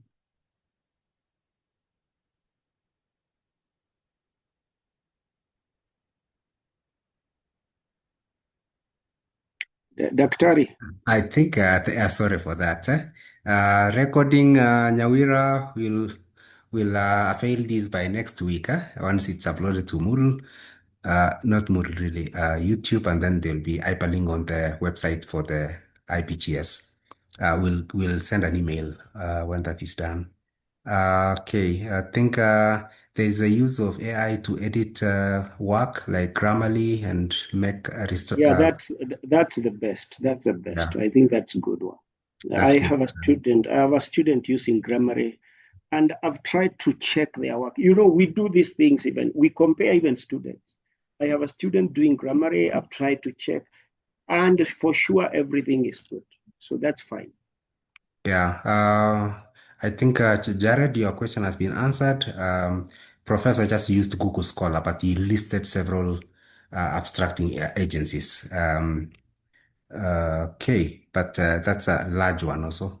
Can you upload the work into Notebook for generation of PowerPoint presentation? Chris Masharia, can you upload your final work into Notebook for generation of PowerPoint presentation? PowerPoint presentations for presentation will be just your document. To summarize your document for presentation, that we have no problem on that. How to check plagiarism, we are going there right now. I've been using consensus in my research work for when searching for scientific evidence and relevant studies. It's helped save time by quickly identifying peer-reviewed articles. Okay. Yeah, that's a good one. Thank you. How can I use AI tools such as consensus effectively while ensuring that my research remains original? You can respond to that, Prof? No, what this student is saying is quite okay. I think, we are just picking a few AI tools. You have a host of them, whichever can give, like you see, I've just said Grammarly, for example. There's a student of mine using Grammarly, and it is working well. Don't trust one of them. Just try to do, you can do several, but also I emphasize human verification is always key. Okay, Now okay. that one, there was one that mentioned about I only used Google Scholar, yes, because of time, but I have mentioned that we have Dr. Ruto here. We have an off-campus access. You can always get advice from our library team, our Kabarak Odell team, how to access the off-campus library, how to access our university recommended research databases. I just use Google Scholar as an example. Okay. Very good. Yeah, I think that's clear, Prof. Thank you so much. I think, Naomi, you're talking about published papers which are AI generated. Remember, there are predatory journals out there. There are very many. And so they would want just to cash in on money without authenticity. Peter Ngok, we are saying when one edits or does grammatical checks using AI tools, does that raise AI footprint? Yes, in a way, but if it is declared in the work, then we will be able to make sense out of that. Okay. Yes, there is an interesting one. When an examiner approaches students' original work in e.g. ChatGPT, does that not contribute to training the LLM and increasing the student's risk of failing the plagiarism check, especially considering the claims that LLMs like Kenyans because they were trained by Kenyans? Of course, that is true, and it does no harm. I do not, because when you are also asking LLM to give you certain research topics, they were trained by, and this is a very good one, because LLMs are trained by people. LLMs are trained by the data we feed in them. And therefore, if, for example, somebody else have done some research, it goes always to the databases and search for work. You realize it can get work for you. That's why some people fail the test of actually telling LLM to do them a whole topic just by giving them and telling them to it is others. Even you, when you are looking at any LLM, anything you are asking LLM, you are asking it to give you work of others. So, I mean, it is actually, I know that Google, for example, Gemini, they have a project where you also contribute in training of Gemini. I know Gemini is very bright because it depends on the largest research platform database. We have other special databases, but these are our products. We train them, and it's okay. I don't think it's very long to you need to fear, because you are also using other people's work that have been put in LLM. So no, nothing wrong. Because, for example, GPT-0 is purely put there for checking hallucinations. You can also use others like Gemini itself. You can use others like Notebook LLM. It will always tell you what work is a plagiarist or not. So that's why we are saying ultimately, and I keep repeating this, human judgment is key. Human judgment is key. Thank you so much, Prof. You're done? Yes, I'm done. Wonderful. Let's clap for Prof. Prof, you've done very good work. Thank you so much. I love your practical approach in this presentation. That was really quite helpful. This will avail this video later next week so that it can be reviewed. Asante sana. Thank you. Jonah is going to come in.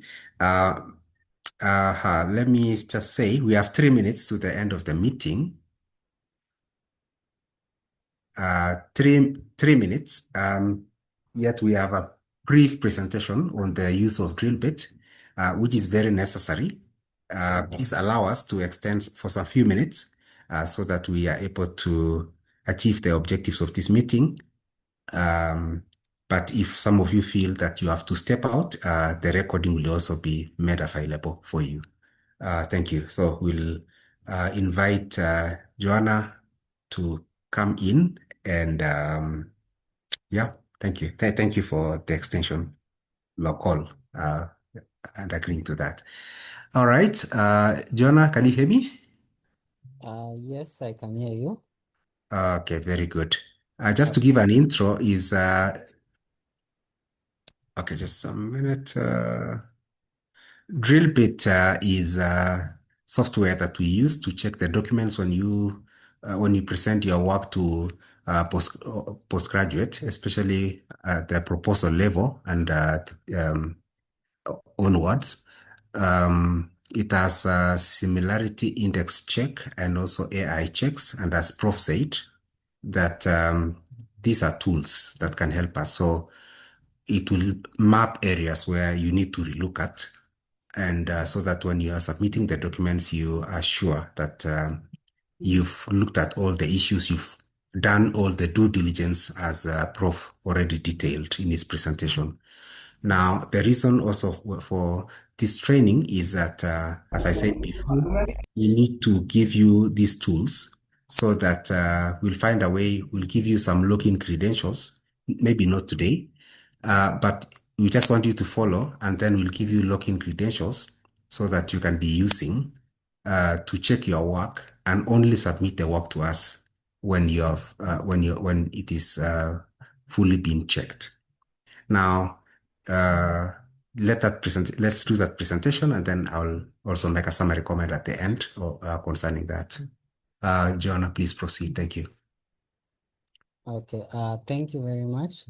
And I want to thank you all for this time and finding time to join the training. Okay, I'll be taking you through the training on the drill bit. And as Prof said, the AI is a bit okay to use, but know how to use it and prompt that engineering process. So I'll be taking you through the drill bit process. As the director said, I'll be issuing you with the credentials so that you can be able to log in and do it yourself to run your project or the documents so that you can be able to see the reports. So let me share my screen and pick this. So what I've just shared is the process of logging to your account that you'll be given. We are setting up some details, some credentials so that you can send it to your email. So you can, the first thing that you'll be getting is a creation of the link so that you can send it to your email address. Use the credentials, the username and the password to log into your the Drillbit account. And the first step is to change, it will prompt you to change your password. So you'll be able to, you're required to enter a new password so that you can be using that for your details. Then it is important to bookmark the login details and the page so that it can be easier for you to access it. Now, the second one is how to navigate to the e-learning, the drill bit, sorry. So in the drill bit, we have different ways of the interfaces. We have an interface for the assignment, and you'll be able to see the interface. I'll be showing you in a few minutes. The interface will allow to show you the daily submission limit because you'll be limited to submit per day. Allows the resubmission of the assignment, the number of the resubmission, and I'll be showing you this report, how it will appearing on your dashboard. Also the view of similarities, the report, and how to save your documents to the repository.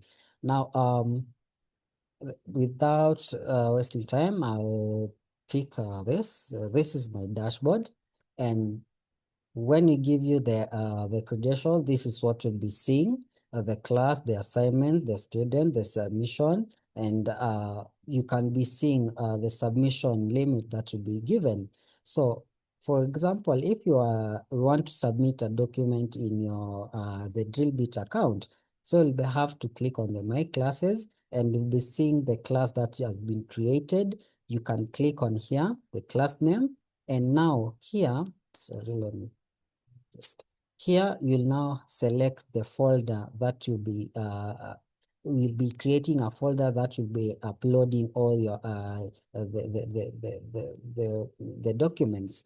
So that is what you can click, and you can see here I've just submitted something right now, and it has some reports are still loading, and some are already done. As you can see, I've just highlighted. So now, when you're here, you want to submit your document, you can click on this, the upload file. Click on here. We have the non-English and we have English. I bet everyone uses English. So you can just click on the English part, and that it will open the file picker. You can browse the file. Let me just pick a file. You can drag and drop, or you can just pick the file itself. Okay. Computer is a bit slow for that, but just sorry. As it waits to load, but now this point you'll be able to okay, it's done. So you locate your file. For example, I'll just pick my assignment here, then I upload it. That is how to pick a file and how to upload it to your the drill bit. As you can see, it is here. So I scroll down. I now had the author's name and the title and the document type. For example, this is my author, that is me, and the assignment. Now, the important part is here. The title, you need to, every time that you upload a document, at least you have a unique title so that it cannot conflict with the other one.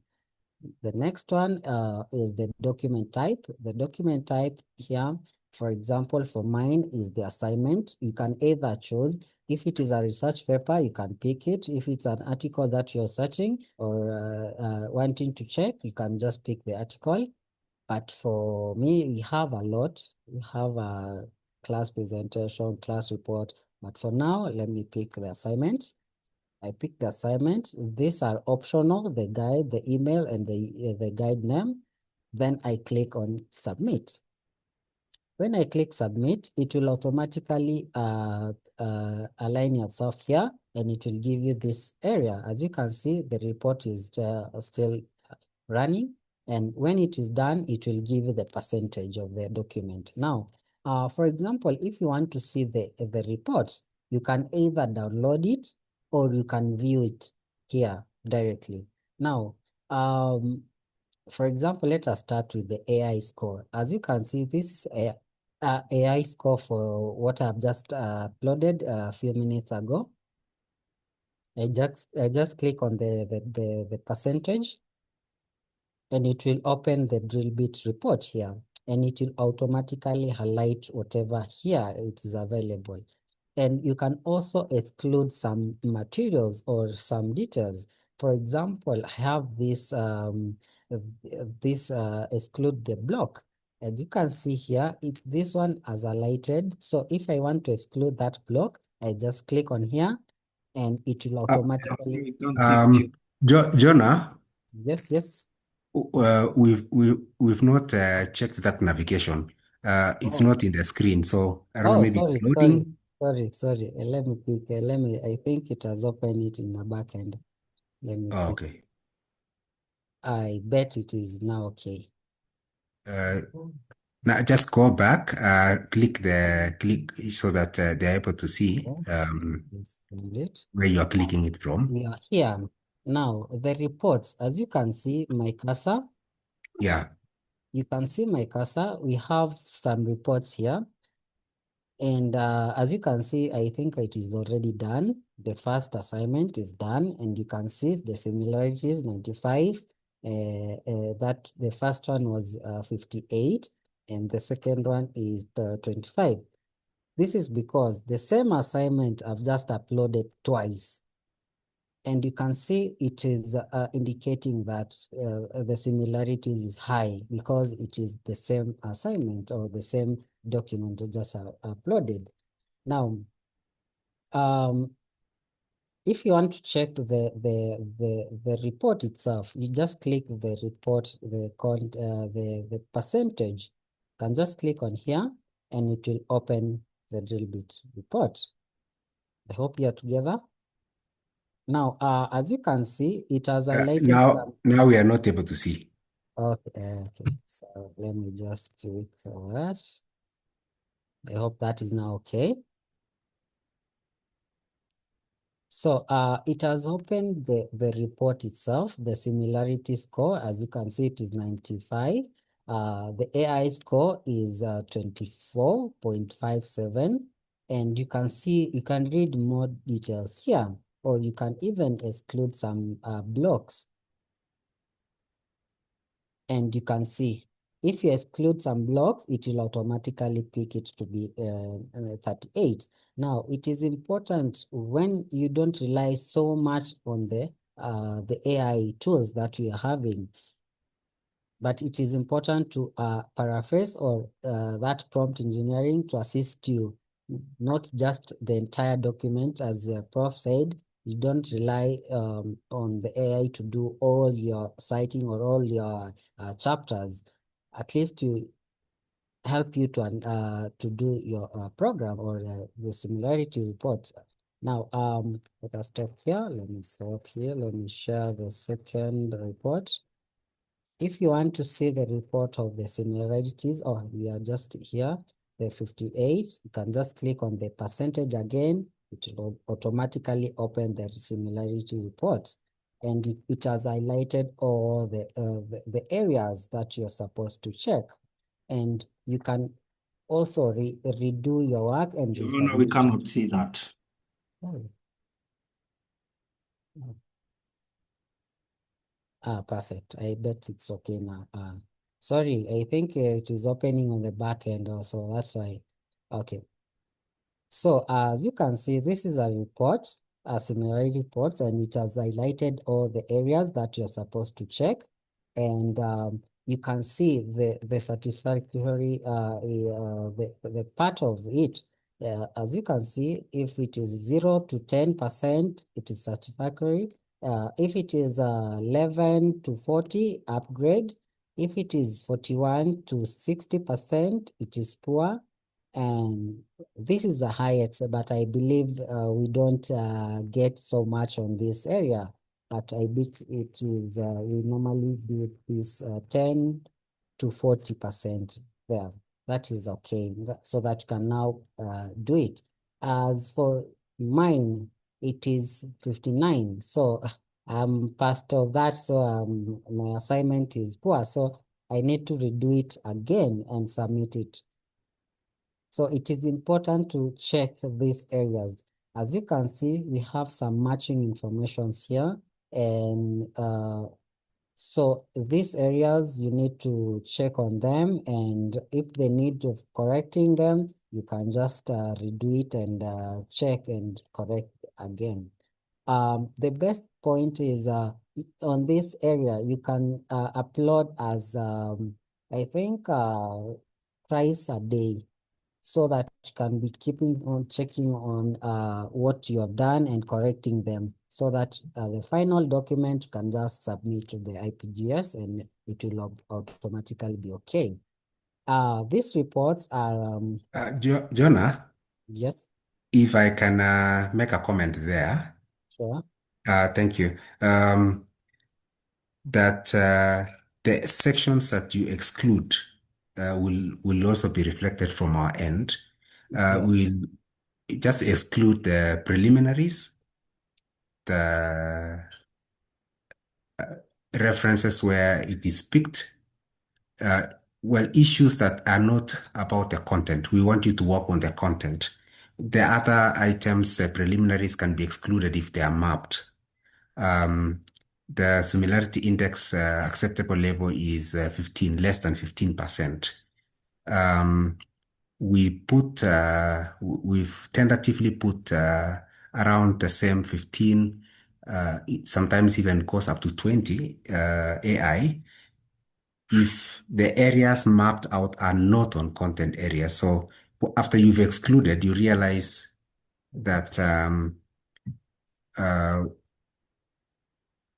after you've excluded the preliminaries, the percentages will reduce. And if it's not reduced, you still need to work on the text, on the content of the work, the areas that will be mapped. So I just wanted to say that the preliminary should be excluded from that percentage. Thank you. Please proceed, John. Okay, thank you, Director. That's a good area. So when we give you these the accounts, you can check on them and at least to be able to get all these reports. Now, let me share the screen again. So, for example, these documents are available and you can download them and do some submission. I bet you when you're submitting your final document, you'll be required to submit also the reports from the debit. So it is important to be keeping them and checking them as the time goes by. Now, basically, that is the drill bit area and the navigation areas. So it is important to check on them. And when we give you the account, you can just navigate. And if you get any inquiries or any challenge that you need to be sorted out, you can just reach out to us, the Director Postgraduate, the IPGS area. Then you can now come in and sort you out. Also, the drill bit is integrated with our e-learning platform. So we'll be creating an account, either creating an account with each and every student, or we can create a platform, the e-learning portal, under the IPGS section, so that you can just be logging in and submitting your document, and it will be automatically check your document and give you the report, and you can check them at your free time.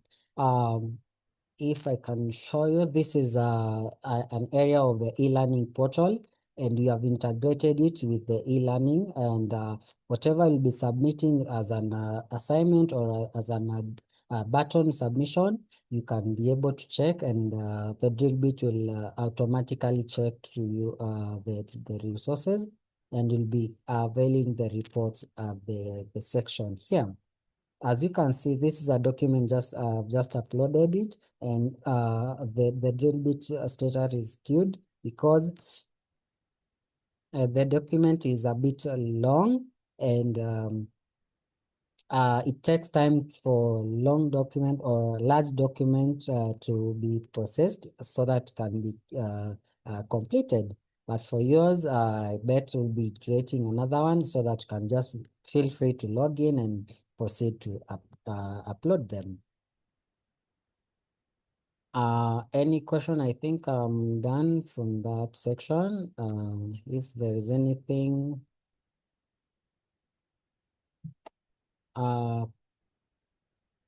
Jonah, thank you. I think let me check the chat section. Okay.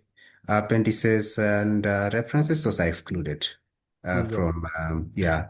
You click the was it the green button? Yes. Yes. Then you click yes. Let me Mock, what happens when you use software for concept and proposal? Then you still use the software in the final thesis. Will the memory no, it will not falsify. From my experience, it will not pick up what was in the system. I know that was something about Turnitin at some point. I don't know if Turnitin sorted that thing out of picking up on undeleted aspects. But as you can see, even in our database, we still have the old files, but it always does not go back to the same. Magdalene, how does and mismatched citations, which are real challenge when it comes to Now, Magdalene, on citations, I think that's part of what Professor Karuma addressed. It is the student's responsibility to ensure that every detail that they provide is accurate. And sometimes when there is a problem with the work, we always become very careful in proceeding with such kind of work. Sometimes we put it aside, and so just ensure that you do your due diligence. Now, the reason, of course, the spirit behind these tools is that to just help you give you a picture of where you are, where your work is at, and to help you present what is acceptable. That is the thing. That's the thing. So use these as tools that can help you in your journey in writing your work. So we also know, personally, I know, even when we check these checks, if, for example, a student has declared that in their work that they have used to edit grammar, then there is a way within which the percentage of AI will be slightly higher because of the phrasing, the structuring. That's understandable so long as it is declared. So that's also what we check on. Does the reference 15% allowed for references? It will be content areas, Fabian. Okay. When will the platform be available, created for students? Jonah, do you have an answer there? I think before Jonah gives an answer, we need to know, because Drillbit is integrated into the LMS, so things like assignments should automatically be checked. You don't need an account to do that. So assignments should not be uploaded. This is particularly for your work, because things that you submit to the LMS for marking, the Drillbit is integrated there. What we are giving now is for mainly your work, mainly proposal before you send your proposal to us for marking, not the concept. I think the concept you can always do your work. Let's not over depend on tools on everything. As I said when I was presenting, the end result is always human verification in everything we do. But let's begin from proposal, because I think the aim here is to make sure work that is coming for examination is quite well done. So I think, but we will check, because we have the number of accounts that are already uploaded, and then we'll give an answer to that. We'll discuss with the technical team and see. Okay. Yeah. Thank you, Prof, for that. Yeah. So we will the priority today was to train you. We'll follow up with the accounts, the number of accounts, so that we are also able to check what happens in those sections. So we'll be making a communication in the course of next week around these matters. Once everything on that is ready. Good. Rosa, can I retrieve the documents once I have uploaded? And you can also delete what is there online, but you retrieve the AI report and similarity index. So we will still run it from our side, but you attach that with your submissions for a proposal or a thesis. Okay, the similarity index and the AI check. How can I which is actually like, I think it's one page, not the whole page, but just it's a one-page document. How can I download the software? No, it's not downloadable. You access it through the website, drillbit.com, as it's been indicated. How do we declare what we've used Grammarly? That's a good question, Prof. You want to come in? How do we declare what we have used Grammarly? I said right now our IPGS guidelines do not actually require that. We check and I think at the examination we give a report, but right now I don't think we are having any requirement for declaration. The policy requires that. The policy requires, but we'll give you I think, Prof, the policy examples of requires citations. is it part of citations really? Unless somebody is doing it at the beginning of the work. It will be at the end. Yeah? At the beginning or at the end, yeah. We will give guidelines on that, yeah. The policy allows that. So for example, who is that? Who is am I addressing? Frida. Frida, it is always one or two sentences saying I've used Grammarly, for example, to enhance grammar, style, and sentence structure. But the work remains the originality of you state something about the originality, that you're the original author of the work. So that it's as simple as that kind of declaration. But we'll share the examples of that. Okay, good. It's just as simple as that. We'll by the time we have we are doing some few reviews, and then we'll share with you what that declaration looks like. But it's as simple as that. That's how it's used all over the world and in terms of declarations. What's the limit of documents a student can check maybe in a semester? No, there's no limit for semester. I think the limit is per day, which I think Joanna said 2. Joanna, did you say that? 2? Yes, 2. 2, yeah. Yeah. And once we give you these accounts, please ensure that you're only using it for Kabarak work. Okay. Yeah, just strictly that. Remember, we also have backend information about this, so just stick to what is about your proposal, your thesis.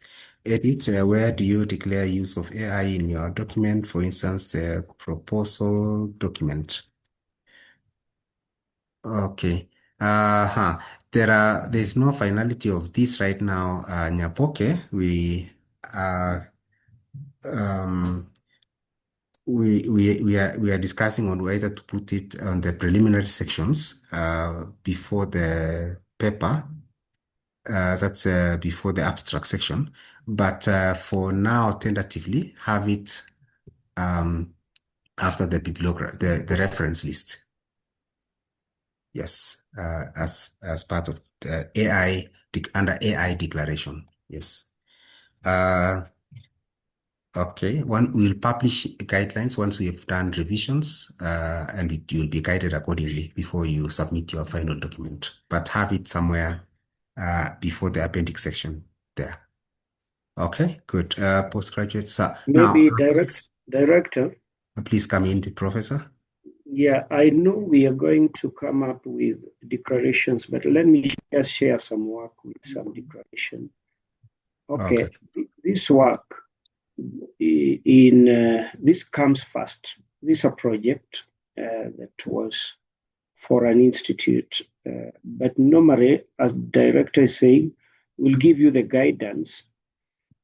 But like this institute requires that the academic integrity and AI use statement, the LX design was developed by the author using notes, rubrics provided by digital learning institutes. AI tools were used to support structuring content, curation, summarization, as well as the production of selected podcast materials within the module lesson, the project overview, and walkthrough, etc. Something similar to this, but I think that's what I meant. Right now, our guidelines are not very clear, but as the director says, the board is meeting to review, and I think you will receive a final advice on where this kind of declaration should be put. I think that's it, Director. Director? Oh, sorry, I'm muted. Yes, that is it, sir. Thank you. Thank you for that. Thank you. I think there is a feedback form you can fill for us there, and then we will be able to get some feedback from you. Magdalene, considering most of similarity index checks permanently stores text, at what points is it safe to do the checks? Because if they check the paper twice, the checker will flag. Do the just before submission, every stage of submission to IPGS. That's where you do the checks. Thank you, Magdalene. Local, this was answered. They said, okay. Alunga, AI checkers and plagiarism checkers relies on sentence mechanics. Hence, there is high chances of false positive, even though the paper has been written from scratch. How do you approach this? Professor, have you seen that comment?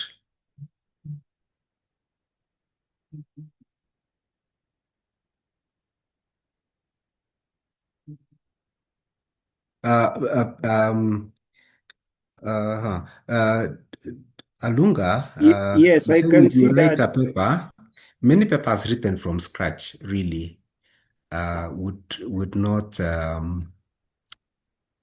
in fact, many papers written from scratch will not have many issues, I think.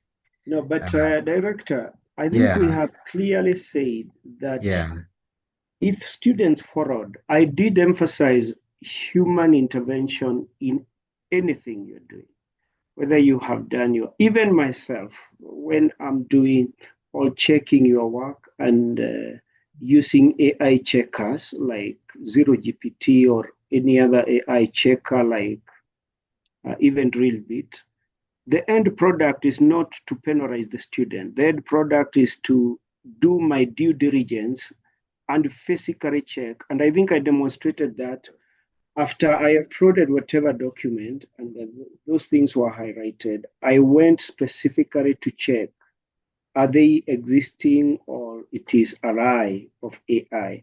So I have to do a lot of human checks. The challenge is when we trust AI in everything that we are doing. So we agree that AI will always hallucinate, and that's why I talked about AI hallucination. so much. Asante sana. I think all have been all questions have been answered. Thank you, everyone. Please fill for us the form. There's a very short one. Good. Thank you so much for engaging. Prof, do you have a closing remark? Really, I think that's fine. What we have done as well is just the beginning, and we will try to do our best. Some of the areas, my closing comments as the online directorate, we are facilitating our recording studio. Some of the areas we may not be meeting for training. We just record those trainings and upload them for you to always check. So I think we are still being facilitated with recording tools. Once we are done, some of these things that need to be guiding you, we will record them, upload them for you to always go back to them so that we don't waste a lot of time calling you for training. Thank you. Thank you so much. It also answers the question by Sarah on clashes of their classes running. Thank you, Prof. I know you are doing a very good job at the Odell Directorate. There are many things coming up. I just wish you God's blessings in all that. Let's clap for, we never clapped for Jonah. Jonah did a very good job. Let's clap for Jonah. Jonah, thank you so much. He's always willing and ready to help our students with the team that is at Odell Center, led by Professor Karume. Always done a very wonderful job. Let's closing remarks, Daniel, Daktari, Dr. Ruto. Yes, I think much has been said. Not everything will be said actually in this meeting. Please put your hands on so that you can really learn a lot of things. There are a lot of things that are available out there. Yeah, Dr. Ruto, I know you have a recorded video on off-campus access. Yes, the one we have is a bit unfriendly. It's a 2-hour video. So can we do a quick one on our website? Before we do a quick one, we can advise our students just to, you can open it on our website, the library page, and then just look for the place which contains the off-campus access only. All right, thank you. I think so. Thank you so much. So, thank you, everyone. We will get the feedback from the form. We've come to an end, and thank you for coming, for giving us extra 33 minutes. I would like to ask a volunteer student to close for us this session. We'll organize others in the future, hopefully that you'll give us feedback and the topics also that we need to cover. We are here to help you and to serve you.